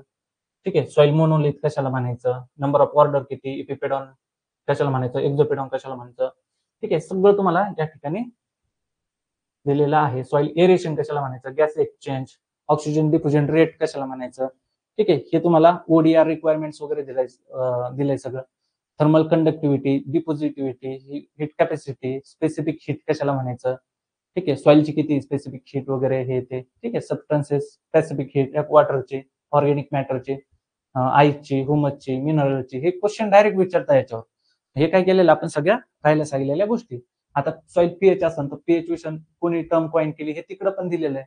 पण परत इथं त्या ठिकाणी काय दिलं तुम्हाला, समरी दिलेली त्याची. सॉइल फॉर्म्युला वगैरे असेल, बफरिंग कॅपॅसिटी असेल, ते बफरिंग कॅपॅसिटी कशाला म्हणायचं, इफेक्ट पीएच चे इफेक्ट न्यूट्रिएंटवर काय कसे होतात. ठीक आहे, लो पीएच ला कोणते अवेलेबल होतात, हाय पीएच ला कोणते, नायट्रिफिकेशन कशाला म्हणायचं. ठीक आहे, स्लो केव्हा होतं, इन्क्रीजिंग ऍसिडिटी.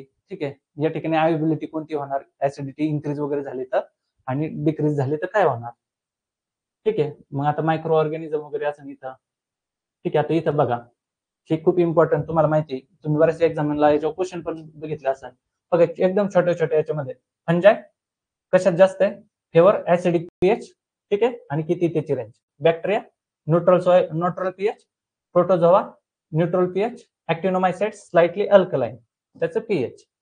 सिंपल, एवढं छानपैकी हे तुम्हाला मांडणी करून दिलेली. मिनरल पॉप्युलेशन डेन्सिटी, पॉप्युलेशन, आता नॉर्मल सॉइल असेल तर एक नंबर बॅक्टेरिया तिथे जास्त असतील, मग ऍक्टिनोमायसाइट्स असतील, फंजाय जास्त असेल, मग अल्गाय असेल, कारण की अल्गायला काय लागतं, वेट सॉइल लागते.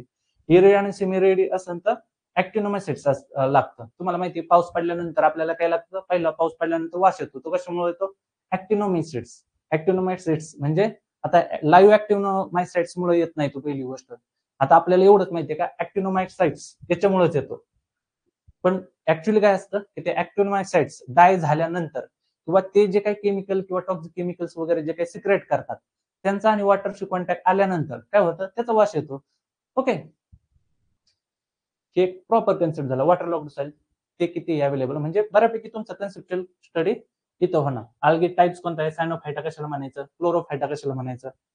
ओके, थोडंसं मायक्रोबायोलॉजी, ऍक्टिनोमायसाइट्स त्याचं डिटेलमध्ये. प्रॉब्लेम सॉइल्स परत एकदा शॉर्ट मध्ये. ऍसिड सॉइल पीएच वगैरे काय, ठीक आहे.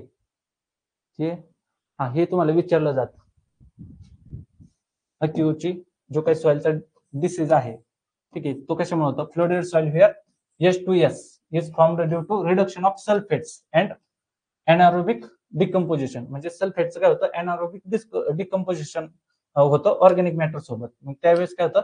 सडलेल्या अंड्यासारखा वास येतो. ते कशामुळे येतं? H2S, ठीक आहे. सोडिक सॉइल किंवा अल्कली सॉइल वगैरे असं त्याचा पीएच वगैरे हे सगळं दिलेलं आहे. पुढे लास्टला तुम्हाला परत सॉइल फॉर्मिंग प्रोसेस, परत फास्ट मध्ये लाईम रिक्वायरमेंट कशाला म्हणायचं, जिप्सम रिक्वायरमेंट वगैरे कशाला म्हणायचं, ठीक आहे. त्याच्यानंतर हायली टॉलरंट क्रॉप वगैरे कोणते, सलाईनला, चार्टला, क्रॉपिंग सिस्टीम वगैरे असं सेन्सिटिव्ह वगैरे, एरिड अँड सेमी एरिड मध्ये कोणती आहे, कोस्टल रिजनला कोणती आहे, ठीक आहे.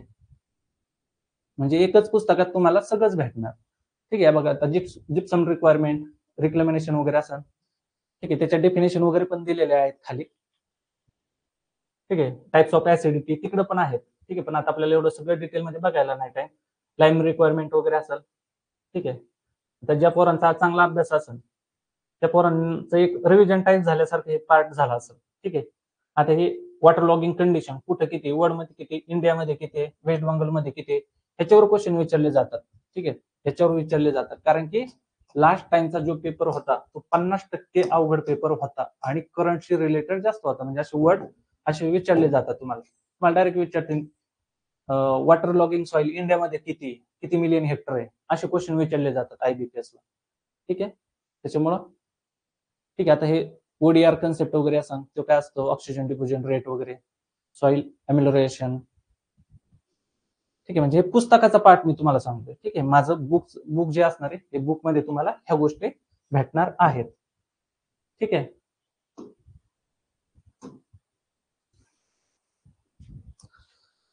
ओके, येतोय आवाज वगैरे येतोय, ठीक आहे. अजून एक 10 मिनिटांमध्ये बाकीचे सब्जेक्ट आपण बघूया, कारण की आता एक सब्जेक्ट तुम्हाला खूप वेळ गेला आणि थोडंसं मी डिटेलमध्ये सांगितलं. याच पद्धतीनं बाकीचे सब्जेक्ट असणार आहेत, ओके. अजून 10 मिनिटं आपण लेक्चर घेऊया, कारण की जास्त वास्ट पण नको व्हायला, नाही का. हा, आता हे ह्याचं बघितलं आपण. आता या ठिकाणी आपण ड्रायलँडचा पार्ट बघू, ठीक आहे. ड्रायलँड आता थोडंसं फास्ट मध्ये आपण घेऊया या गोष्टी, ठीक आहे. आता हे बघा, रेनफेड अँड ड्रायलँड ऍग्रिकल्चर असेल, रेनफेड अँड ड्रायलँड ऍग्रिकल्चर असेल, त्या ठिकाणी त्याचा कन्सेप्ट, ठीक आहे. आणि ह्या प्रत्येक पॉइंटवर ऑब्जेक्टिव्ह बनतो, ठीक आहे. त्याच्यानंतर त्याची कन्सेप्ट मध्ये परत डेफिनेशन वगैरे असेल, ठीक आहे. Growing crops entirely under rainfed condition is called as dryland agriculture, किंवा त्यालाच रेनफेड ऍग्रिकल्चर सुद्धा म्हणतात, ओके. मग त्याचे टाइप्स कोणते? ड्राय फार्मिंग, ड्रायलँड फार्मिंग आणि रेनफेड फार्मिंग, हे त्याचे 3 टाइप्स पडतात, ओके. हे 4-4, 5-5 पॉईंट त्याच्यामध्ये मेन कॅरेक्टरिस्टिक जे आहेत ते, कारण याच्यावर तुम्हाला डायरेक्ट क्वेश्चन याच्यावर पडला तर आपल्या नोटच्या बाहेर त्याचा आन्सर नाही, किंवा आपल्या याच्यामध्ये 100% तो क्वेश्चन असणार म्हणजे असणार, मी गॅरंटेड सांगतो, ठीक आहे. त्याचं परत टेबल फॉर्म मध्ये आपण टाइप्स दिले, ठीक आहे, या ठिकाणी टेबल मध्ये पण आणि तिकडं पण. परत आता United Nations economics and social कमिशनने कशा पद्धतीने दिलं रेनफेड अँड ड्रायलँडचं कम्पॅरिझन, म्हणजे दोनच टाइप मध्ये क्लासिफिकेशन केलं. तर ड्रायलँड फार्मिंग आणि रेनफेड फार्मिंग, ओके. रेनफॉल जर 800च्या खाली असेल तर ड्रायलँड, पुढे असेल तर रेनफेड. आता ह्या सगळ्या गोष्टी आहेत त्या डिटेल आपण बघू बॅचच्या वेळेस. सगळ्यात इम्पॉर्टंट मेन हिस्ट्री ही ड्रायलँड ऍग्रिकल्चरची हिस्ट्री खूप इम्पॉर्टंट आहे, ठीक आहे. त्याच्यामध्ये तुम्हाला डायरेक्ट विचारतील फर्स्ट ड्रायलँडचं जे काही रिसर्च स्टेशन वगैरे होतं ते कुठे इस्टॅब्लिशमेंट झालं होतं त्याचं, ठीक आहे. इथं फर्स्ट ड्रायलँड रिसर्च स्टेशन मांजरी पुणेला, ठीक आहे, बाय तामणे, सायंटिस्ट होते. परत हे 1933 ला कुठं, 54 ला हे इम्पॉर्टंट आहे, central soil and water conservation research and training institute कुठे आहे, डेहराडूनला आहे, ठीक आहे. All India coordinator research project for dryland agriculture कुठे आहे, त्याला आपण ऍक्रिपिडा म्हणतो. त्याचं इयर सगळ्यात इम्पॉर्टंट. त्याच्यानंतर 1972 ला इक्रिसॅटची स्थापना झाली. त्याच्यानंतर 85 ला आपलं क्रीडा झाला हैदराबादला, 86, 2006 हे सगळ्यात इम्पॉर्टंट ड्रायलँडची हिस्ट्री. आपल्याला क्वेश्चन डायरेक्ट विचारू शकतात. आता प्रॉब्लेम्स अँड कॉन्स्टंट्स याच्यावर डायरेक्ट क्वेश्चन विचारतील. आणि जर तुमची जे कोणती सिच्युएशन, पाऊस समजा विड्रॉल वगैरे असेल रेनफॉलचा, अर्ली होणार असेल किंवा लेट होणार असेल तर कोणते त्या ठिकाणी आपण पर्याय सुचवायला पाहिजे, असे क्वेश्चन याच्यावरून येतात. ठीक आहे, मग कोणते कोणते प्रॉब्लेम आहे ते डायरेक्ट तुम्हाला ऑप्शन मध्ये विचारू शकतात. ओके, त्याच्यानंतर सॉइल इरोजन आणि त्याचे टाइप्स. ठीक आहे, हे इम्पॉर्टंट आहे, हे तुम्हाला माहिती आहे. टाइप्स ऑफ इरोजन त्याच्यामध्ये दोन महत्वाचे, पहिले एक जिओलॉजी आणि ऍक्सिलरेटेड. जिओलॉजिकल म्हणजे नॅचरल, ऍक्सिलरेटेड म्हणजे आपले बाय ह्युमन फॅक्टर्स, आपण जे आपल्यामुळे जे इरोडेशन होतं ते. ठीक आहे, इरोजन होतं. त्याच्यानंतर ग्लोबल. ठीक आहे, ग्लोबल अँड नॅशनल इम्पॅक्ट, त्याच्यामध्ये असा करंटचा सुद्धा तुम्हाला डाटा दिलेला आहे. मग इंडियामध्ये काय रेट ऑफ सॉइल इरोजन किती आहे? 16.4 ton per hectare per year, एवढी सॉइल काय होते तुमची बाय इरोजन मुळे काय होती, लॉस होते. टोटल इरोजन किती आहे, असा थोडासा फॅक्च्युअल डाटा सुद्धा. ओके, त्याच्यानंतर सॉइल डिग्रेडेशन स्टेटस कसं आहे, वॉटर इरोजन. ठीक आहे, आता ही गोष्ट एक लक्षात ठेवा तुम्ही, का ही जी आहे ही तुम्हाला क्लासची नोट्स प्लस तुम्हाला बुक म्हणून पण मी अवेलेबल करून देणार आहे. आणि दुसरी गोष्ट, आपल्याला जसा टाइम भेटेल, ठीक आहे, माझं वर्कलोड वगैरे बघून आपण हे पुस्तक तुमच्या हातात एकदा आल्यानंतर त्याच्यावर आपण डिस्कशन पण करणार आहे. ठीक आहे, म्हणजे आपल्याला किती टाइम अवेलेबल होत आहे, म्हणजे समजा एक्झाम आपली 4-5 महिन्यांनी झाली समजा आणि आपल्याकडे सफिशियंट टाइम असेल तर आपण हे पुस्तक सगळं जे तुमच्या हातात पुस्तक असणार आहे ते मी तुमच्या सोबत असं स्क्रीनवर काय करणार आहे, डिस्कशन करणार आहे. तुम्ही सगळ्यांनी पुस्तक ओपन करून बघायचं आणि मी काय करेन त्या ठिकाणी असं आता कशा पद्धतीने सांगत होतं हे तुम्हाला मी हायलाइट करून देणार आणि डिस्कशन घेणार तुमचं सगळ्यांचं. ठीक आहे, आतापर्यंत किती ऍडमिशन झाले? आतापर्यंत रात्री 160 ऍडमिशन झाले होते ज्यावेळेस मी बघितलं होतं. आता कदाचित तो आकडा 300च्या पुढे गेला असेल. ठीक आहे, आताच मी बघितलं नाही. ओके, तुम्ही ऍडमिशनचा लोड नका घेऊ, ऍडमिशन आपले टॉपचेच होणार आहे. ठीक आहे, ऍडमिशन टॉपचे होणार आहेत. भरपूर तुमच्या सोबत भरपूर लोक आहेत ज्यांनी की बॅचला ऍडमिशन घेतलंय. ठीक आहे, आणि तुम्हाला 100% तुम्हाला या ठिकाणी मी क्वालिटीज देणार. ठीक आहे, हे बघा आता वॉटर इरोजनचे इम्पॅक्ट वगैरे असेल. ठीक आहे, हे व्हेजिटेशन वगैरे असेल. ठीक आहे, हे बघा आता या ठिकाणी बघा हे कन्सेप्ट आहे, इथं सुद्धा तुम्हाला क्वेश्चन विचारलेले आहेत IBPS TCS पॅटर्न मध्ये, व्हेजिटेशन मध्ये. आता आपण विचारतो की प्रोसेस ऑफ वॉटर इरोजन, ही कशी इरोजन होतीये, ही एक प्रोसेस दिलेली. मग व्हेजिटेशनचा रोल काय आहे त्याच्यामध्ये दिलेला आहे बघा. आता आपण एक इमॅजिन केलं असेल, झाडाखाली जर कधी आपण थांबलो असेल तर एक काय होतं, हे आपलं लिव्ज असतं आणि लिव्ज वर पाणी पडतं आणि एक शेंड्यावरून काय होतं, एक थेंब पावसाचा येतो आणि एक काय होतं, तिथे समजा 10 थेंब पडले तर त्या 10 थेंबचा एक थेंब बनून आपल्याला खाली येतो. ठीक आहे, तर त्याला काय म्हणायचं या ठिकाणी, थ्रोफॉल म्हणायचं त्याला. थ्रोफॉल, हे बघा थ्रोफॉल. ठीक आहे, reach the soil crop cover not complete known as soil through, किंवा डायरेक्ट तो पडतो ना त्याला म्हणायचं थ्रोफॉल. आणि या ठिकाणी बघा, rain drops falling on leaves slowly coalesces and bigger drops fall as a left breath. ठीक आहे, त्याला म्हणायचं सॉल थ्रोफॉल. आणि स्टेम, आता झाडाचं जर तुम्ही खोड बघितलं तर पाऊस पडल्यानंतर खोडावरून पाणी उतरतं खाली, तर त्याला काय म्हणतात, सिंपल स्टेम फ्लो. तर हे जो काही थ्रोफॉल आहे त्याच्यावर क्वेश्चन विचारलेला आहे. म्हणजे तुम्ही आपण जनरली विचारत असतो की बाबा मी एक म्हणजे तुम्ही स्वतःच अनालिसिस केलं असेल की बाबा मी एक पुस्तक वाचून जातोय पण मला एक्झाम मध्ये दुसरंच वाचायला भेटतं किंवा दुसरेच क्वेश्चन येतात. असं कधी कधी वाटतं की हे ऍग्रीचं नाहीच आहे किंवा हे आपल्याला सिलेबसला नव्हतं तरी विचारलं गेलं.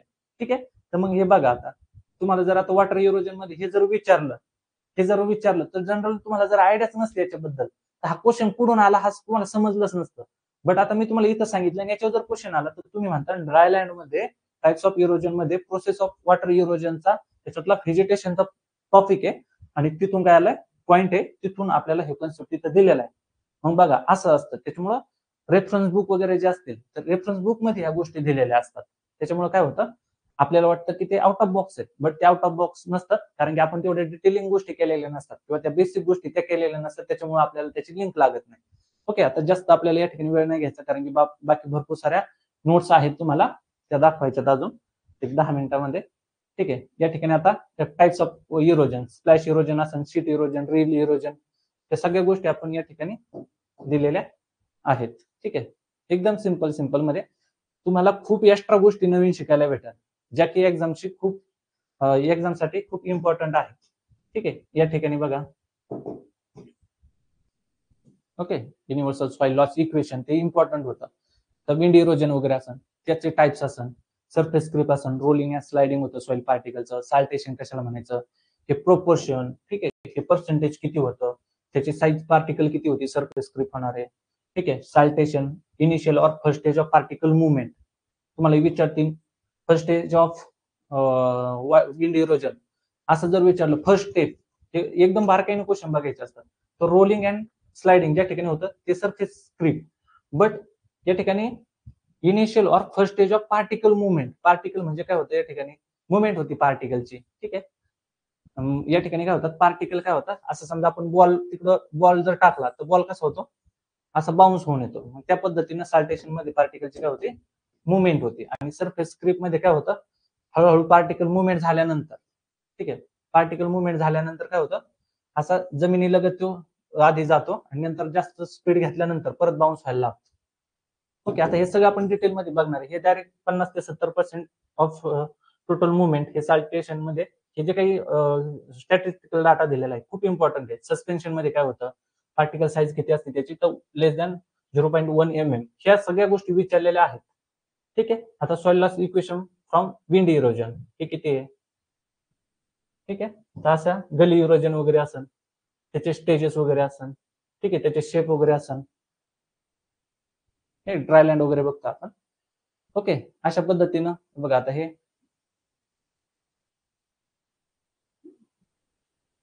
ठीक आहे, गली वगैरे असन, हे कंट्रोल बंडिंग वगैरे असन, ग्रेडेड बंड वगैरे कशाला म्हणायचं, हे conservation, soil conservation and water कन्झर्वेशनच्या प्रॅक्टिसेस आहे. त्याच्यामध्ये मेकॅनिकल आणि ॲग्रोनॉमिक मेजर्स येतात. ॲग्रोनॉमिक मेजरलाच सॉफ्टवेअर मेजरमेंट म्हणतात आणि मेकॅनिकल मेजरलाच हार्डवेअर मेजरमेंट म्हणतात. हे तुम्हाला माहित पाहिजे.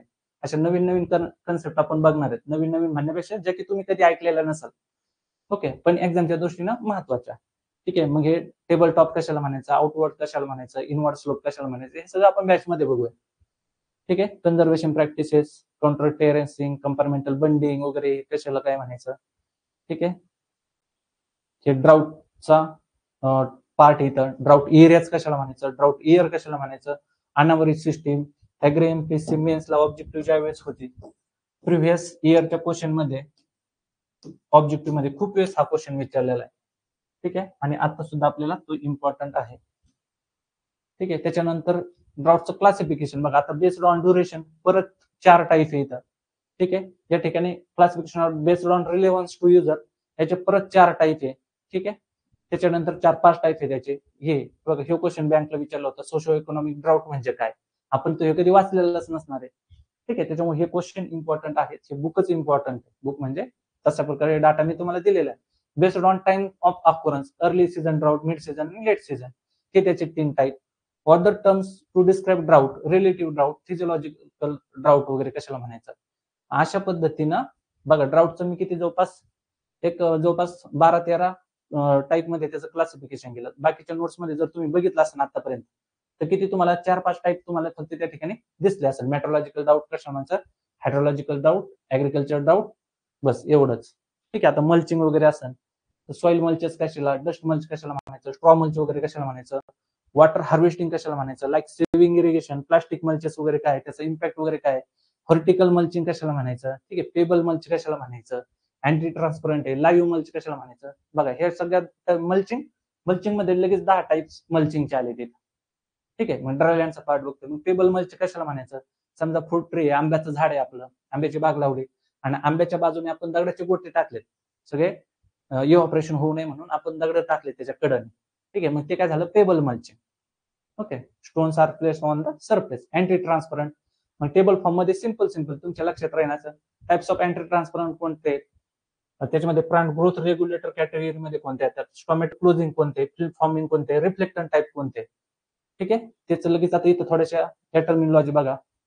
विंड ब्रेक्स कशाला म्हणायचं, शेल्टर वगैरे कशाला म्हणायचे. ठीक आहे.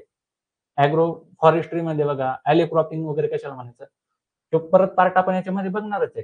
कंटिजेन्सी क्रॉपिंग म्हणजे एक अनप्रेडिक्टेबल वेदर कंडिशन असेल किंवा जे ऍडवर्स कंडिशन वगैरे असेल, तर त्यावेळेस आपण क्रॉपची मॅनेजमेंट प्रॅक्टिसेस कशी करायची.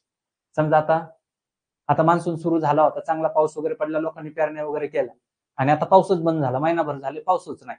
मग अशा केसमध्ये काय होणार, का बाबा त्या केसमध्ये जे आपण पीक लावलं होतं तर त्याचं इफेक्टिव्ह मॅनेजमेंट आपण कसं करणार, राईट. तर मग कारण की आपला क्रॉप लॉस झाला नाही पाहिजे, आपण 100% त्या ठिकाणी जर क्रॉप सोंग केला असेल म्हणजे सीड रेट वापरला असेल, तर आता आपण काय करू शकतो मिड सीझन करेक्शन मध्ये, तर त्याचं काय करू शकतो, जे पॉप्युलेशन केलंय तर जे आपण रो समजा एका रो मध्ये समजा जे काही प्लांट लावलेले 30-30 सेंटीमीटरच्या अंतरावर समजा बाजरी पेरली असेल आपण, तर मधलं एक एक हे क्रॉप आपण काय करू शकतो म्हणजे त्याची थिनिंग करू शकतो, एक एक आपण काढून हे करू शकतो. किंवा ज्वार सारखं क्रॉप वगैरे असेल तर ते काय करू शकतो आपण हार्वेस्टिंगसाठी डायरेक्ट फॉडर पर्पज म्हणून त्याचं युटिलायझेशन वगैरे करू शकतो. ठीक आहे, थिनिंग वगैरे करू शकतो. अशा गोष्टी त्याच्यामध्ये सगळ्या दिलेल्या आहेत आणि हे एक्झामच्या दृष्टीने इम्पॉर्टंट आहे. मग आता run of and water harvesting कशाला म्हणायचं हे सगळं त्याच्यामध्ये दिलंय. ठीक आहे, बघा आता हे टंका कशाला म्हणायचं, खादीम कशाला म्हणायचं, ओके, वॉटरशेड कन्सेप्ट असेल त्याचा. ठीक आहे, त्याला कशाला म्हणतात, कॉमन पॉईंट वगैरे पण म्हणतात किंवा आउटलेट पण म्हणतात. ठीक आहे, हे सगळ्या गोष्टी आपण बघणार आहेत. तुम्हाला खूप साऱ्या गोष्टी या शिकायला पण भेटतील आणि मजा पण येईल. क्लासिफिकेशन ऑफ वॉटरशेड्स ह्याचं क्लासिफिकेशन हेक्टर एरियामध्ये तुम्हाला दिलेलं आहे. परत दुसरं क्लासिफिकेशन येतं. सगळं तुम्हाला आता हे ऑब्जेक्टिव्ह इम्पॉर्टंट आहे, सगळं तुम्हाला या ठिकाणी दिलेलं आहे. ठीक आहे, कंपोनंट्स ऑफ वॉटरशेड कोणते कोणते कंपोनंट्स आहे, काय काय गोष्टी आहेत त्याच्यामध्ये. ठीक आहे, हे परत ह्या गोष्टी या ठिकाणी झाल्या. हा, ह्या वॉटरशेड टर्मिनॉलॉजी ह्या इम्पॉर्टंट गोष्टी सगळ्यात. कॅचमेंट एरिया कशाला म्हणायचं, कमांड एरिया कशाला म्हणायचं, ड्रेनेज डिवाइड कशाला म्हणायचं, काउंटर लाईन कशाला म्हणायचं, टाइम ऑफ कॉन्सन्ट्रेशन कशाला म्हणायचं. म्हणजे जे रन ऑफ जे पाऊस पडतो आपल्याला माहिती, पाऊस पडल्या लगेच ओढा व्हायला लागतो का, नाही.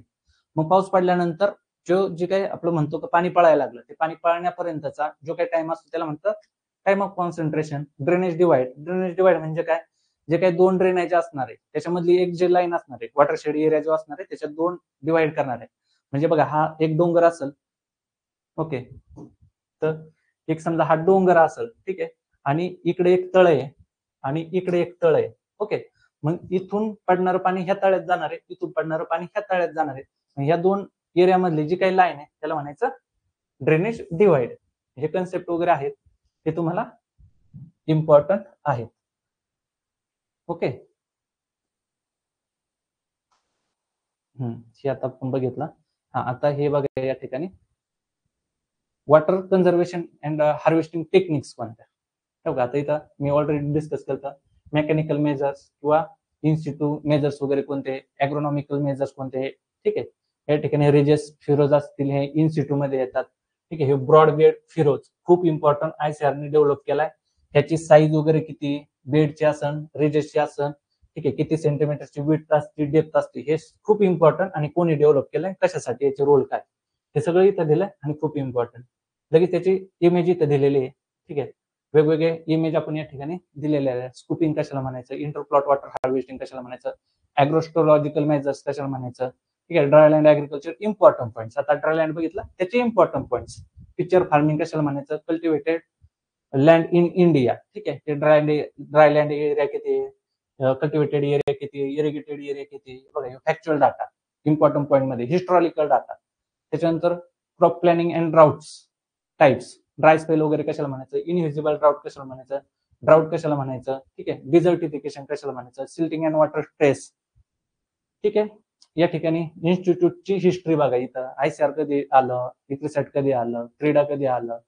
ठीक आहे, ड्राउट क्लासिफिकेशन आपण वर पण बघितले, इथं वन लाईन मध्ये ड्राय स्पेल, फॅमिन कशाला म्हणायचं, इनव्हिजिबल ड्राउट कशाला म्हणायचं, विल्टिंग अँड वॉटर डिफेक्ट्स. ठीक आहे, मेटाबोलायझेशन, नायट्रोजन मेटाबोलायझेशन वगैरे. ठीक आहे, आता हे सगळे इम्पॉर्टंट पॉईंट आहे, पण प्रत्येक याच्यामध्ये तुम्हाला इम्पॉर्टंट पॉईंट दिलेले. बघा आता इथं टंका, नदी, खादीन कशाला म्हणायचं, परत water harvesting methods in semi arid regions. Okay, mulching techniques, mulch वगैरे काय आहे, अँटी ट्रान्सपरंट परत दिलं तुम्हाला. C4 C3 प्लांटची त्याची वॉटर जे काही फोटोसिंथेटिक इफिशियन्सी वगैरे आहे ती दिली, कंटिजेन्सी क्रॉपिंग वगैरे असेल त्याचे पॉईंट वगैरे असेल. आणि अशा प्रकारे हा चॅप्टर आपला चॅप्टर मीन्स ड्रायलँड या ठिकाणी संपलं. ओके, येतोय का आवाज वगैरे, तर मी बडबड करतोय आणि तुम्हाला आवाज वगैरे येत नाही, एकदम शांत बसलेत तुम्ही. येते का लक्षात तुमच्या, लक्षात मीन्स एक थोडस डेमो टाईप आपलं चालू आहे आणि ते मी तुम्हाला शो करत आहे. थोडस आता याला पण टाइम गेला. आता बघा, ओके, आता हे ड्राय लँडचा झाला. अशाच पद्धतीने आता फार्मिंग सिस्टीम आणि क्रॉपिंग सिस्टीम आहे. ओके, आता थोडस त्याला थोडस पळवतो आपण, पळवू आपण. तेव्हा फार्मिंग सिस्टीम, त्याचे टाइप्स, ऑब्जेक्टिव्ह, ठीक आहे, principle of farming system, classification of farming system, collective farming, ranching farming, mixed farming, specialised farming, cultivated farming, small scale, large scale, intensive, extensive, specialised farming, ठीक आहे, कशाला म्हणायचं. परत dry farming, rainfed farming, irrigated farming. हे based on वेगवेगळ्या याच्यावर farming system according to water supply, rainfed आणि irrigated farming. Ley farming कशाला म्हणायचं, रेग्युलेटेड, अनरेग्युलेटेड, फील्ड सिस्टीम, ठीक आहे, perennial crop system, shifting cultivation, किती पर्सेंट रोटेशन असतं, ley or fallow farming, permanent cultivation, multiple cropping, ठीक आहे, farming system according to degree of commercialisation, commercial farming, partially commercial, subsistence farming. Subsistence farming म्हणजे फॅमिलीचा उदरनिर्वाह भागल एवढंच उद्देश असतो, मग त्याला म्हणतात ते मिक्स फार्मिंगचा काय असतं, उद्देश असतो त्या ठिकाणी. ठीक आहे, शिफ्टिंग कल्टिवेशन, तवंग्या कल्टिवेशन कशाला म्हणायचं, झाबू कल्टिवेशन कशाला म्हणायचं, based on types of ownership, family farming, cooperative farming, ठीक आहे, ते कोऑपरेटिव्ह फार्मिंग मध्ये परत त्याचे 3-4 टाईप पडतात. Okay, institutional farming, capitalistic farming, state farming, ठीक आहे, त्याच्यानंतर personal farming, cultivation, collective farming, cooperate farming. Okay, असं हे टाईप झाले. त्याच्यानंतर integrated farming system components, objective, characteristics, components कोणते कोणते.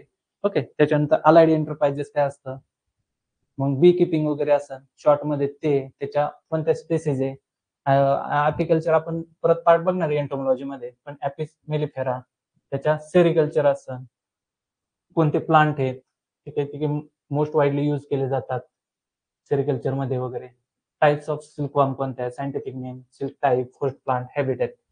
Okay, components of integrated farming, कोणते एंटरप्राइजेस आहे याच्यामध्ये, प्रायमरी एंटरप्राइजेस, प्रायमरी एंटरप्राइजेसचे एक्झाम्पल कोणते, ठीक आहे. त्याच्यानंतर कॉम्प्लिमेंटरी एंटरप्राइजेस कोणते, त्याची डेफिनेशन काय, सप्लिमेंटरी एंटरप्राइजेस आहे त्याचा उद्देश काय, एक्झाम्पल. आता cropping and system and it's classification, मग क्रॉप सिस्टीम आहे, क्रॉपिंग सिस्टीम कशाला म्हणायचं, क्रॉपिंग पॅटर्न कशाला म्हणायचं, त्याचे टेबल फॉर्म मध्ये टाईप्स छोटे छोटे याच्यामध्ये, multiple cropping, monoculture, ratoon farming, fallow farming, monoculture. त्याचे शॉर्ट मध्ये advantages, disadvantages, sole cropping, multiple cropping, its types, त्याचे टाइप्स वगैरे, परत रोटेशन वगैरे, ठीक आहे. मग त्याचे types parallel multi cropping, mix cropping, intercropping, companion cropping, ठीक आहे, हे त्याचे इमेज वगैरे, सिनर्जेटिक क्रॉपिंग, ठीक आहे, स्ट्रिप क्रॉपिंग वगैरे असेल. इंटर क्रॉपिंगचे परत त्याच्यात टाईप वगैरे पडतात, रो इंटर क्रॉपिंग वगैरे. इंटर क्रॉपिंग आणि मिक्स क्रॉपिंगचा स्मॉल मध्ये difference. Okay, sequence cropping, double, triple, quadruple, ठीक आहे, रटून वगैरे असन, अले क्रॉपिंग वगैरे असन, ठीक आहे, रोटेशन वगैरे असन. प्रिन्सिपल ऑफ रोटेशन कोणते आहेत, ऍडव्हान्टेजेस ऑफ रोटेशन, ठीक आहे, रेनफॉल नुसार हे वगैरे, सॉरी, रिलेटिव्ह यील्ड इंडेक्स वगैरे काय असन, ते कन्सेप्ट वगैरे आहे ते आपण पुढे बघणार आहे. सस्टेनेबल ऍग्रिकल्चर असन, आवाज येतोय तुम्हाला, इंडिकेटर्स ऑफ सस्टेनेबिलिटी, ठीक आहे. थोडस हे डेमो लेक्चरच चालू आहेत ना आपले, त्याच्यामुळे मी थोडंसं डेमो टाईप तुम्हाला, आपलं बुक कशा क्वालिटीचं आहे ते पण तुम्हाला भेटेल, म्हणजे बघायला भेटेल यातून. डायरेक्ट सीडिंग, प्लांटिंग, हे याचे मेथड्स वगैरे, ठीक आहे, crop rotation, advantages, conservation agriculture, ठीक आहे. आता हे low external input supply, agriculture, high external input supply agriculture, ठीक आहे. हे लॉंग फॉर्म वगैरे तुम्हाला विचारतात, गोल वगैरे काय आहे, ठीक आहे. हा, परत हे इंडायसेस वगैरे असन, फार्मिंग सिस्टीम असन, क्रॉपिंग सिस्टीम इव्हॅल्युएट करण्यासाठी इंडायसेस, लँड इक्विव्हॅलंट रेशो असेल, रिलेटिव्ह क्राउडिंग कोएफिशियंट वगैरे असेल. आता हे नोट्स मध्ये तुम्ही बघून घ्या, ठीक आहे. नोट्स मध्ये मी तुम्हाला बुक वगैरे आल्यानंतर क्रॉपिंग इंटेन्सिटी, क्रॉपिंग सिरीज, ठीक आहे, अदर क्रॉपिंग सिस्टीम्स, हे पॉईंट लागलेत आता, ठीक आहे. पॉईंट, बाकीचे जे पॉईंट राहिलेले आहेत आपले लास्टचे, हे पॉईंट याच्यात, ठीक आहे.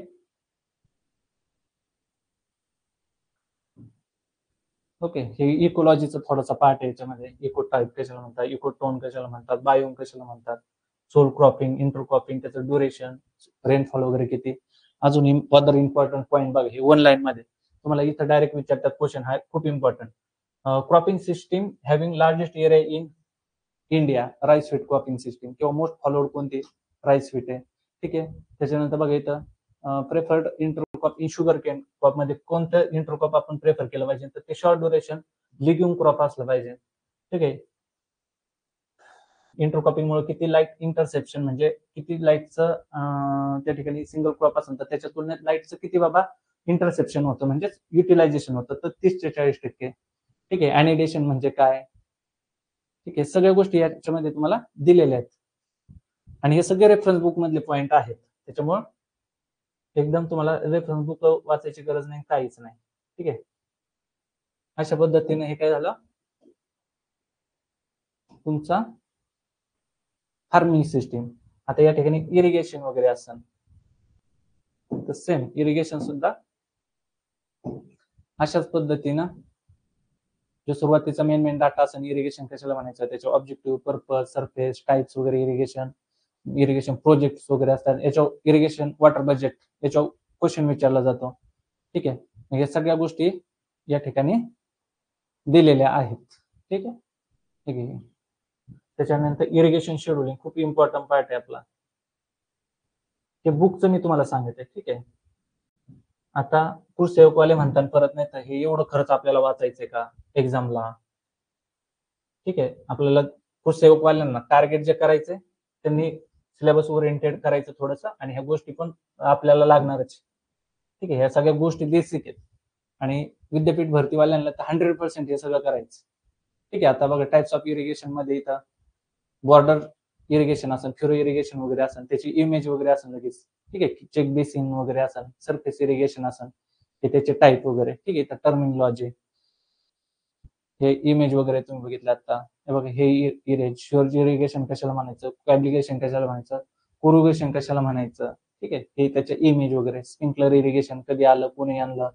ठीक आहे. ते शॉर्ट मध्ये अडॅप्टेबिलिटी, वारा वगैरे किती पाहिजे काय. ठीक आहे. त्याच्यानंतर ऍडव्हान्टेजेस, डिसएडव्हान्टेजेस, मायक्रो इरिगेशन असेल, ते टाइप्स वगैरे मायक्रो इरिगेशनचे, त्याची सिस्टीम, त्याचे ऍडव्हान्टेजेस, डिसएडव्हान्टेजेस, बबलर इरिगेशन कशाला म्हणायचं, मायक्रो इरिगेशनचं काय ते. त्याच्यानंतर क्वालिटी ऑफ इरिगेशन वॉटर, साल्टचं पर्सेंटेज आपल्याला विचारलं जातं, बोरॉनचं पर्सेंटेज वगैरे विचारलं जातं, सोडियमचं पर्सेंटेज विचारलं जातं, इरिगेशन वॉटरमध्ये किती सेफ लेवल असली पाहिजे. हे चार्ट फॉर्म मध्ये साल्ट टॉलरंट क्रॉप कोणते, मीडियम टॉलरंट क्रॉप कोणते. ठीक आहे. या ठिकाणी सोडियमला हे असेल टॉलरंट क्रॉप वगैरे असेल, बोरॉनला टॉलरंट क्रॉप वगैरे असेल, हे असं तुम्हाला या ठिकाणी दिलंय. सॉइल वॉटर प्लांट रिलेशनशिप, इरिगेशनचा पार्ट जो आपल्याला पार्ट सॉइल सायन्स मधून पण इम्पॉर्टंट आहे. मग capillary water, gravitational water, hygroscopic water कशाला म्हणायचं, बायोलॉजिकल वॉटर कशाला म्हणायचं, अवेलेबल म्हणजे biological classification, available water, unavailable water. त्याचं बॅच मध्ये आपण इमेजच्या माध्यमातून त्याला नीट समजून घेणार आहे. कॅपिलरी वॉटर असेल, फॅक्टर्स त्याचे असतील, हायग्रोस्कोपिक वॉटर असेल त्याचे फॅक्टर्स असतील, biological classification, available, unavailable, super available कशाला म्हणायचं. ठीक आहे. रिटेन्शन ऑफ सॉइल वॉटर कशाला म्हणायचं, ऍडिजन कोइजन फोर्स काय असतो, सॉइल मॉइश्चर कॉन्स्टंट कशाला म्हणायचं, फील्ड कॅपॅसिटी असेल, हायग्रोस्कोपिक कोएफिशियंट वगैरे, हे सगळ्या गोष्टी आपण बघणार आहे. म्हणजे हे फुल पुस्तक आपलं इमेज सुद्धा पुस्तकामध्ये आहेत. त्याच्यामुळे आता हे वॉटर मेजरमेंट वगैरे करायचे हे वॉटर सॉइल मॉइश्चर पोटेन्शियल, तर त्याच्यामध्ये मग डायरेक्ट मेथड्स आहेत, इनडायरेक्ट कोणत्या तुम्हाला डायरेक्ट ह्याच्यावर क्वेश्चन विचारला जातो. आता मी बघितलेल्या जे काही क्वेश्चन आहेत ह्याच्यावर क्वेश्चन आहे डायरेक्ट मेथड्स कोणत्या आहेत, सिंपल हे मेथड्स आपल्याला पाहिजे ना, आपल्याला माहित. ठीक आहे. त्याच्यामध्ये टेन्शिओमीटर असेल, हे बघा आता अल्कोहोल बर्निंग मेथड, याच्यामध्ये नेमकी काय होतं बाबा, तर ते आपण बॅच मध्ये बघूया आता नेमकी. ठीक आहे. इथं आपल्याला एवढा वेळ नाही. डायरेक्ट मेथड्स असं, जिप्सम ब्लॉक वगैरे असं कसं वर्क करत आहे, काय काय इम्पॉर्टंट आहे त्याच्यात. ठीक आहे. शॉर्ट मध्ये नायलॉन अँड फायबर ग्लास, त्याच्यामधले जे इम्पॉर्टंट पॉईंट आहे, मेरिट्स काय त्याच्यात बघा, 4 शब्दामध्ये मेरिट्स दिले. ड्रॉबॅक्स, न्यूट्रॉन स्कॅटरिंग प्रोब आहे कसं वर्क करतो त्याची इमेज. ठीक आहे. या ठिकाणी टाइम डॉमिनंट रिफ्लेक्टोमेट्री वगैरे असं, सॉइल वॉटर पोटेन्शियल और energy status of soil, osmotic potential, water potential, gravitational potential, pressure potential, total water potential, solid potential, हे सगळं महत्वाचं आहे आणि सगळं आपण बघणार. याच्यात एक्स्ट्रा ऑर्डिनरी काहीच दिलेलं नाही. आता टेन्शिओमीटर असेल बघितलं, टेन्शिओमीटर त्याचं वर्क कसं आहे, त्याचं लिमिट किती आहे, कोणत्या सॉइलला सुटेबल आहे, कोणत्या नाही, merit, demerit, special plate membranes, हे सगळ्या गोष्टी आपण बघणार आहोत. ठीक आहे. हे सॉइल मॉइश्चर कॅरेक्टरिस्टिक्स कर्व खूप इम्पॉर्टंट आहे. प्लांट वॉटर रिलेशनशिप कशाला म्हणायचं. ठीक आहे. Cooling effect, relative water content, हा हे इम्पॉर्टंट तुम्हाला माहिती आहे. Soil moisture sensitive critical periods of major crop, म्हणजे वॉटर सेन्सिटिव्ह मॉइश्चर सेन्सिटिव्ह कोणत्या स्टेजेस आहेत, राईसच्या कोणत्या, फिटच्या कोणत्या, मेजच्या कोणत्या, अशा सगळ्या प्रकारचे क्रॉप इथं वॉटर मुवमेंट. स्पॅक सिस्टीम कशाला म्हणायचं या ठिकाणी, स्पॅक सिस्टीम, स्पॅक इथं म्हणलंय ठीक आहे, सॉइल प्लांट ऍटमॉस्फेरिक कंटिन्युअम, म्हणजे काय, पाऊस पडला, समजा पाऊस पडला, सॉइल मध्ये आलं, सॉइल मधलं वॉटर परत ट्री काय करतात, ऍब्सॉर्ब करतात, त्याचं परत ट्रान्सपिरेशन होणार, प्लांट सॉरी ऍटमॉस्फिअर मध्ये बाष्प स्वरूपात जाणार, बाष्पाचं ढग बनणार, ढगाचा परत पाऊस पडणार आणि परत सॉइल मध्ये येणार, ही सायकल होणार, त्याला म्हणायचं स्पॅक सिस्टीम. ठीक आहे. त्याच्यानंतर मॉइश्चर एक्सट्रॅक्शन पॅटर्न, हा हे इम्पॉर्टंट आहे की जे काही रूट झोन आहे ते कशा पद्धतीने मॉइश्चर तिथून एक्स्ट्रॅक्ट होत आहे, त्याला क्वार्टर झोन म्हणतात. ठीक आहे, soil moisture quarter zone for moisture extraction. मग पहिला जो एरिया म्हणजे पहिला 25% जो एरिया असतो त्याच्यातून 40% सॉइल वॉटर कन्झप्शन होतं, सेकंड जो लेअर असतो त्याच्यातून 30%, त्याच्यानंतरचा 25%चा तिसरा लेअर असतो त्याच्यातून 20% आणि लास्टचा 25% एरिया असतो त्याच्यातून 10%, अशा पद्धतीने सॉइल वॉटर एक्सट्रॅक्शन होत असतं. प्रत्येक कन्सेप्ट इथे काय आहे, जेवढा काही न्यूट्रिएंट किंवा सॉइल वॉटर एक्स्ट्रॅक्ट करण्याचा किंवा जो काही हे असेल एरिया असेल त्याला म्हणतात फॉरेज एरिया, म्हणजे एवढ्या एरियातून जर वॉटर ऍब्सॉर्ब होणार असेल किंवा कन्झप्शन होणार असेल तर त्या प्लांटचा तो काय झाला, फॉरेज एरिया. ओके. आता water requirements for different crops, terminology, crop water requirement, water requirement, irrigation requirement, effective rainfall कशाला म्हणायचं, कन्झप्टिव्ह यूज कशाला म्हणायचं, इरिगेशन रिक्वायरमेंट मध्ये परत नेट इरिगेशन रिक्वायरमेंट कशाला म्हणायचं, इरिगेशन पिरियड कशाला म्हणायचं, इरिगेशन पिरियड डेल्टा वगैरे असन. ठीक आहे, ग्रॉस वॉटर रिक्वायरमेंट वगैरे असन, evaporation, transpiration, potential of transpiration, rice फीडचं वॉटर रिक्वायरमेंट किती आहे. ठीक आहे, शॉर्ट मध्ये राईस ग्राउंडनट वगैरे किती आहे काय, कारण हे डायरेक्ट विचारतात तुम्हाला राईसची वॉटर रिक्वायरमेंट किती आहे. ठीक आहे, इव्हॅपोरेशन असन, अशा पद्धतीनं हे बघा आता हे आपले जे काही इव्हॅपोरेशन मेजरमेंट करण्यासाठी जे काही टूल असतील त्याचं हे आपण USW क्लास ए कॅन इव्हॅपोरेटर हे माहिती आहे आपल्याला, त्याची वर्किंग प्रिन्सिपल वगैरे हे ते म्हणजे एवढं डिटेलिंग आपलं बुक केलेलं आहे, म्हणजे तुमच्या लक्षात आलं असेल की बाबा ठीक आहे एवढं बुक केलं तर आपला म्हणजे कोणतं कंटेंट याच्यापेक्षा जास्त वाचायला पाहिजे, असं म्हणजे सगळंच या ठिकाणी तुमचं क्लिअर होईल. इफेक्टिव्ह प्रेसिपिटेशन त्याचं फॉर्म्युला वगैरे असतं. ठीक आहे, आता हे टर्मिनॉलॉजी, इरिगेशन इफिशियन्सी कशाला म्हणायचं, ठीक आहे, कन्झप्टिव्ह यूज इफिशियन्सी कशाला म्हणायचं, ठीक आहे, वॉटर कन्व्हेन्सी इफिशियन्सी कशाला म्हणायचं, वॉटर ऍप्लिकेशन इफिशियन्सी कशाला म्हणायचं. ठीक आहे, हे अशा पद्धतीनं दिलेलं आहे तुम्हाला. त्या परत आता इथं इम्पॉर्टंट आहे बघा, हे ड्रेनेज वगैरे असेल, मग आर्टिफिशियल ड्रेनेज तुम्हाला प्रोव्हाइड करायचे असेल तर कोणते कोणते सिस्टीम आहेत, इथे बेडिंग सिस्टीम आहे, ब्रॉडबेड सिस्टीम आहे, पार्शियल सिस्टीम आहे, पॅरल सिस्टीम, पॅरल ओपन डिच, रॅन्डम सिस्टीम, हे त्याच्या सगळ्या इमेज. परत सरफेस ड्रेनेजचे कोणते कोणते टाईप आहे आणि हे त्याच्या इमेज, म्हणजे एकदम आपण प्रॅक्टिकली या ठिकाणी शिकणार आहोत. ड्रेनेज कोएफिशियंट कशाला म्हणायचं, वॉटर मॅनेजमेंट इम्पॉर्टंट पॉईंट, परत याचे इम्पॉर्टंट पॉईंट हे 1 2 3 4 किलोमीटर म्हटलं होतं तिथं, म्हणजेच आपला टेन्शिओमीटर. ठीक आहे, असं परत इम्पॉर्टंट पॉईंट बघा, हे टेबल, परत इम्पॉर्टंट पॉईंट मध्ये सुद्धा असे तुम्हाला टेबल वगैरे दिलेले, म्हणजे गोष्ट लक्षात घ्या तुम्ही की तुम्हाला theoretical plus objective type online, म्हणजे तुमचा कन्सेप्च्युअल अंडरस्टँडिंग सगळ्यात बेसिक बुक आपला असणार आहे. ठीक आहे, आणि हे असे 83 पेजेस ह्याचे तुम्हाला दिलेले आहेत. ठीक आहे, अशा पद्धतीनं इरिगेशन आहे. ओके, त्याच्यानंतर ड्रायलँड वगैरे बघितलं, टिलेज वगैरे बघितलं आता तर. ठीक आहे, आता टिलेज वगैरे मी तुम्हाला डेमो मध्ये दाखवलं होतं. ठीक आहे, वीड मॅनेजमेंट वगैरे असं बघा.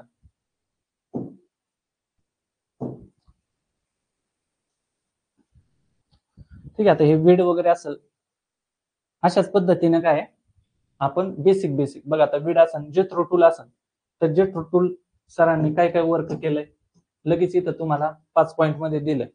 त्यांनी मग टिलेज मध्ये पण त्यांचा वर्क आहे, फादर ऑफ टिलेज वगैरे म्हणतात, वीड मध्ये पण रोल आहे त्यांचा, फादर ऑफ वीड सायन्स आहे. अजून त्यांनी जे काही इम्प्लिमेंट वगैरे हे केले, बुक वगैरे पब्लिश केले, सगळं त्यांनी इथं दिलंय त्यांचा पार्ट. ठीक आहे, अशा पद्धतीने आणि एकदम दिसायला पण सुटसुटीत. परत वेगवेगळ्या टर्मिनॉलॉजी, कॅरेक्टरिस्टिक्स त्याचे असतील.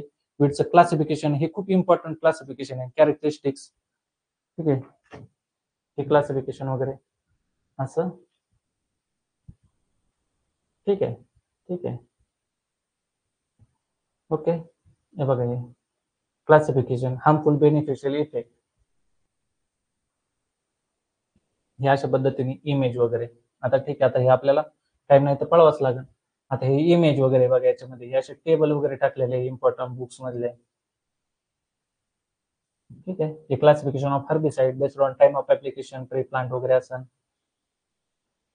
ठीक आहे, हे हर्बिसाइड कन्सेप्ट ऑफ हर्बिसाइड. ठीक आहे, फॉर्म्युलेशन ऑफ हर्बिसाइड होते, हर्बिसाइड सिलेक्टिव्हिटी कन्सेप्ट वगैरे काय तो बघणार. एक्झामच्या दृष्टीने खूप इम्पॉर्टंट आहे हे सगळ्याला. म्हणजे तुम्हाला असं वाटणारच नाही की आता याच्या पलीकडे आपण कोणता सब्जेक्ट करायला पाहिजे, म्हणजे एवढं डिटेलिंग करून तुम्हाला दिलेलं आहे.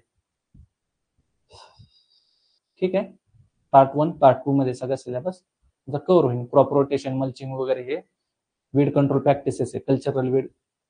ठीक आहे, स्टेबल सीड्स बेड कशाला म्हणायचं, काय बायोलॉजिकल वीड कंट्रोल, याच्यावर 100% क्वेश्चन पडला जातो. क्लासिकल बायोलॉजिकल कंट्रोल कशाला म्हणायचं. ठीक आहे, त्याचे कॅरेक्टरिस्टिक्स खूप इम्पॉर्टंट आहे, ते कॅरेक्टरिस्टिक्स इथं दिलेले आहेत. ठीक आहे, अडॅप्टेबिलिटी, क्लासिफिकेशन, इन्सेक्ट वगैरे. ठीक आहे, अशा पद्धतीनं हा वीडचा पार्ट आहे आपला. ठीक आहे, हे परत इम्पॉर्टंट पॉईंट. आता बघ लास्टला इम्पॉर्टंट पॉईंट. ठीक आहे, परसिस्टन्स, ऍक्टिव्ह इन्ग्रेडियंट कशाला म्हणायचं, बायोसी कशाला म्हणायचं. बायोसी म्हणजे बायोलॉजिकल प्लांटच युटिलाइज करायचं डिटेक्शन करण्यासाठी. ठीक आहे, हे important point. Herbicide resistance, invasive weed कशाला म्हणायचं. ठीक आहे, हे बघा अशा पद्धतीनं. आणि हे वीडचा पार्ट आपला असं संपला.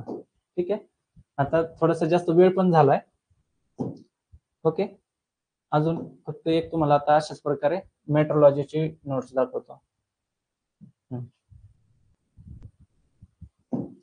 हे सगळं बुक फॉर्म मध्ये तुम्हाला येणार आहे आणि आपल्या बॅचवर फ्री आहे, हे तुम्हाला माहिती आहे सगळं कंटेंट. ठीक आहे, हे मेट्रोलॉजी अँड ऍग्रिकल्चर. ठीक आहे, शॉर्ट मध्ये बघा डेफिनेशन, एक एक वर्ड मध्ये मोठ्या डेफिनेशन असतात, सगळे इम्पॉर्टंट डेफिनेशन इथे दिले. Definition of agriculture. ठीक आहे, मॉइश्चर वगैरे हे ते आपण बघितलं हे. ठीक आहे, हे बघा कंपोनंट्स वगैरे काय असतील त्याचे, ऍटमॉस्फेरिकचे कंपोनंट वगैरे कोणते, एनपी सॉरी कार्बन वगैरे असन, हायड्रोजन असन, ऑक्सिजन वगैरे असन, नायट्रोजन वगैरे असन, किती त्याचं कंट्रीब्युशन, हेट्रोस्फिअर, होमोस्फिअर कशाला म्हणायचं, जे ऍटमॉस्फिअरचं स्ट्रक्चर आहे, extent of atmosphere, stratification of atmosphere, troposphere. बघा लोअर ऍटमॉस्फिअर मध्ये ट्रोपोस्फिअर येतं, मग त्याचे पॉईंट किती दिलेत बघा इथे, प्रत्येक लाईनवर ऑब्जेक्टिव्ह, म्हणजे याच्या पलीकडे तुम्हाला काही गरजच नाही बघायची. ट्रोपोस्फिअर, स्ट्रॅटोस्फिअर बघा, स्ट्रॅटोस्फिअर दिलं इथं इमेज सहित. त्याच्यानंतर मेझोस्फिअर बघा, अप्पर ऍटमॉस्फिअर मध्ये परत 2 टाईप पडतात, मेझोस्फिअर. ठीक आहे, थर्मोस्फिअर, ओझोस्फिअर, ओझोनोस्फिअर, आयनोस्फिअर. ठीक आहे, ऍटमॉस्फेरिक फेदर व्हेरिएबल्स कशाला म्हणायचं. ठीक आहे, हे सगळ्या गोष्टी आता ज्यावेळेस आपले लेक्चर सुरू होईल, हे atmospheric weather variable, atmospheric pressure, त्याचं हे आपलं बरोमीटर वगैरे, ह्युमिडिटी, रेडिएशन. ठीक आहे, रेनफॉल वगैरे, ऑपरेशन.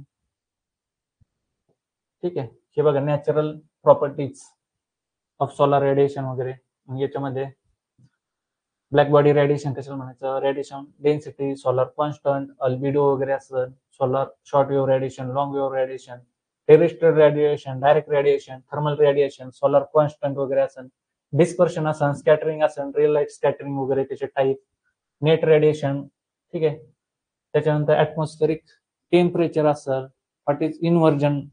इन्व्हर्जन कशाला म्हणायचं, इन्व्हर्जन म्हणजे आपण जसं म्हणतो की जसं वर जावे तसं टेम्परेचर कमी होतं, पण जसं वर जावे तसं टेम्परेचर वाढणं, आणि परत म्हणजे उलट सुलट जे लेअर आपण बघतो त्याच्या उलट सुलट होणं म्हणजे टेम्परेचर इन्व्हर्जन. ठीक आहे, त्याचे टाइप्स कोणते, फ्रंटल इन्व्हर्जन असन. ठीक आहे, ह्या गोष्टी सगळ्या आपण बघणार आहोत. लेप्स रेट कशाला म्हणायचं, adiabatic lapse rate, dry adiabatic lapse rate. The image बघा तुम्ही किती, म्हणजे इमेजच्या माध्यमातून सुद्धा तुमची कन्सेप्च्युअल क्लॅरिटी तिथं जागे होणार. Signal changes, measurement, proper pressure.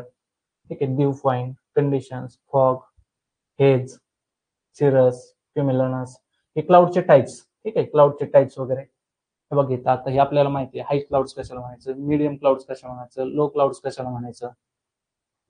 Precipitation process types, precipitation कशाला म्हणायचं, रेन फॉर्मेशन वगैरे असं, कशा पद्धतीनं रेन ड्रॉप फॉर्म होतो, हे एकदम इंटरेस्टिंग आहे, ते वाचलं तरी तुम्हाला समजेल.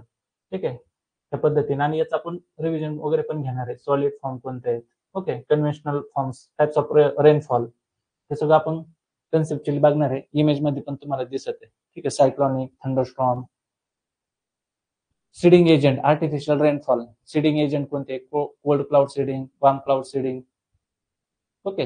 या सगळ्या गोष्टी, फीचर्स और कॅरेक्टरिस्टिक्स ऑफ इंडियन मान्सून वगैरे असतात, ठीक आहे. La Nina, El Nino, north eastern monsoon, other मान्सूनचे टाइप्स वगैरे, weather variables, extreme weather elements वगैरे, classification of weather forecasting types वगैरे असं, ठीक आहे. Weather forecasting, long, medium, short, statistical method वगैरे असं, क्लायमॅटिक व्हेरिएबिलिटी, ठीक आहे. आणि हे ऍग्रिकल्चर मेट्रोलॉजी इन ब्रीफ, म्हणजे शॉर्ट पॉईंट त्याचे. परत डेफिनेशन, ब्रांचेस वगैरे हे वन वर्ड लाईनीमध्ये, ठीक आहे. Solar radiation, okay. हे सगळं एकदम इम्पॉर्टंट बघा. म्हणजे हे तुम्हाला एवढं डिटेल केलंय मी, प्रत्येक ठिकाणी टेबल टाकलाय, जे इम्पॉर्टंट पॉईंट दिले त्याच्यामध्ये सुद्धा जेवढा टाकता तेवढा. आता हे ॲग्रोक्लायमॅटिक झोन्स, ते झोन आहेत बघा. लगेच त्या झोनची म्हणजे ते झोन सुद्धा तुम्हाला इथं मी दिलेले आहेत खाली, हे अदर इम्पॉर्टंट पॉईंट मध्ये, ठीक आहे. त्याच्या व्यतिरिक्त दुसरे पॉईंट, झोन बिन सगळंच या ठिकाणी तुम्हाला दिलेलं आहे, ओके. आता बघा टेबल फॉर्म मध्ये काय काय दिलं तुम्हाला. इन्स्ट्रुमेंट बघा, instrument for measuring different types of solar radiation, वेगवेगळे सोलर रेडिएशन त्याच्यासाठी इन्स्ट्रुमेंट, ठीक आहे. त्याच्यानंतर टेम्परेचर अँड प्रेशरचे इन्स्ट्रुमेंट, त्याच्यानंतर विंड अँड ह्युमिडिटीचे इन्स्ट्रुमेंट, त्याच्यानंतर रेन ड्यू मोजण्यासाठी इन्स्ट्रुमेंट, पिझोमीटर, हायड्रोमीटर, ठीक आहे. त्याच्यानंतर मेट्रोलॉजिकल एलिमेंट्स कोणते, टेम्परेचर कशात मेजर केलं जातं, रेनफॉल, अपर प्रेशर, ठीक आहे, relative humidity, wind speed, energy, ठीक आहे. आता या ठिकाणी स्टँडर्ड हाईट ऑफ इन्स्ट्रुमेंटर, म्हणजे जे काय आपली समजा रेन गेज वगैरे असेल किंवा विंड डिटेक्शन करण्यासाठी जे काही हे असतील अॅनोमीटर वगैरे असेल, त्यांची हाईट वगैरे किती असायला पाहिजे, ठीक आहे, जमिनीपासून, ते स्टँडर्ड इथं दिलेले आहेत. आणि हे क्वेश्चन विचारलेले आहे, ठीक आहे. त्याच्यामध्ये बघा वदर टर्म वगैरे बघा, टर्म बघा, आयसोथर्म म्हणतो, आयसोबार म्हणतो, आयसो हाईट्स म्हणतो, ते काय आहे ते सगळं इथं दिलंय, ठीक आहे. त्याच्यानंतर मेट्रोलॉजिकल इन्स्टिट्यूट आणि त्याचे फुल फॉर्म विथ त्याचं लोकेशन आणि इयर इम्पॉर्टंट, ठीक आहे. त्याच्यानंतर सायंटिस्ट वगैरे असन मेन आणि डेव्हलपमेंट वगैरे असेल इंडियन मेट्रोलॉजीच्या, अशा पद्धतीने मेट्रोलॉजी, ओके. तर हे मेट्रोलॉजी झाला. आणि मला वाटतं आता आपण या ठिकाणी थांबायला पाहिजे, कारण की खूप वेळ झालाय, ओके. त्याच्यानंतर बाकीचे सब्जेक्ट वगैरे असेल तर ते आता समजा, ठीक आहे, ते तुम्हाला आता एवढ्यांचा अंदाज आला असेल, किंवा नेक्स्ट लेक्चर वगैरे मध्ये तुम्हाला चालू मध्ये मी तुम्हाला ते दाखवून देईल, ओके. तर अशा पद्धतीने आपलं बुक वगैरे असणार आहे.